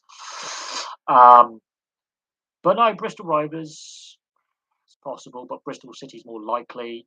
Port Vale, surprised they've never been in the top flight, to be honest. But we'll see what happens. I've got to do both Bristol clubs, Bristol Rovers and Bristol City. It's going to be very, very interesting. Yes, they do. And historically, both clubs have had money issues and been up and down. And obviously, Bristol Rovers have been out of the Football League. And there's been stadium issues and all sorts. And the clubs, that's a fierce rivalry that needs to be built upon. And of course, they're in different leagues right now and bits like that. So we'll see. But it's a city that's underachieved, never to have a Premier League club. Even if Swindon, one of their rivals, has made the Premier League and Bristol Rovers, Bristol City haven't, that's frustrating. The fact that Sheffield has had two Premier League clubs, and it's been a long time since they've met. Yes, and that is something that is a head scratcher to me. But I think Bristol City is more likely than Bristol Rovers to make the Premier League. But anyway, I'm going to call that a day. It's 5:15. I want to get some dinner. I'm absolutely starving. I've run out of energy drink. I'm hungry as. But thank you very much, obviously, for all your questions. Really appreciate it. I will continue my club history and any more breaking news stories because Brighton have got to find a replacement for Graham Potter. Bournemouth are still looking for a replacement manager. And who is the next managerial casualty? That's going to be interesting. Is Klopp now under pressure at Liverpool? I don't think so. I think we could have a down year at Liverpool. Lampard at Everton still under pressure. We'll see what happens. Des Hazard, Manly Seagulls. It will be interesting to see what happens this off-season. It'll be interesting. There's going to be meetings. The Trbojevic brothers and Derry Cherry Evans. There's a split there. I think it's more Jake and Tom. I think Ben Trbojevic is a junior player, but there could be threats of them going to the Dolphins. Cherry Evans' contract's looking bad at this point, hampering the salary cap. Foran on the way out is leaving. There's issues with some of the players, the Pride jersey debacle. There's a breakdown relationship at the club between various the owner, the board, the coach, player unrest. We'll see what happens. He's got 1 year left on his contract. There's a clause in his contract that if he had made finals, he could extend in his favour. Now it's in the club's favour. But the way they handled his departure last time, and Trent Barrett was a disaster. He comes back, they improve. They've had some up and down seasons. They're too reliant on Trbojevic, Tom Trbojevic being in the side. But now you've got the three Trbojevics that are now regulars within the team, barring injury. They've got a fourth brother as well, who's got links with, I think he's in the youth setup. Foran leaving's a big blow. DCE's contract, DCE captain, board issues, ownership, the Pride jersey saga. That's going to be an interesting club this off season. It's going to be interesting what they do. There are meetings to be had. You've got the exit interviews where they went, "Do you think Des Hazard is the right guy to coach this club?" All sorts of things going on. A lot of negative reports coming out of the Manly Sea Eagles. We will see. I wouldn't be surprised if there is a change.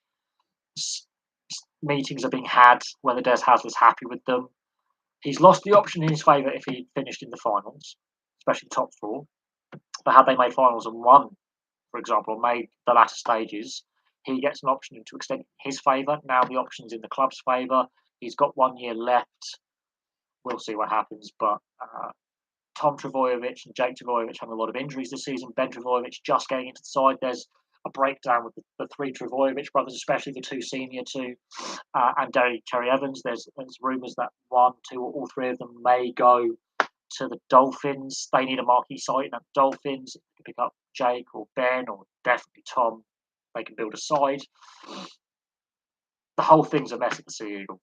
Whole thing's a mess. But there we go. I will do some NRL videos this weekend. I will look at the West Tigers. I will look at the Manly Sea Eagles situation. There we go. Thank you very much for watching. However, I will be loving and leaving you. There may be some more. I may do some videos this evening. But from me for now, thank you very much. I will have some more content for you very, very soon.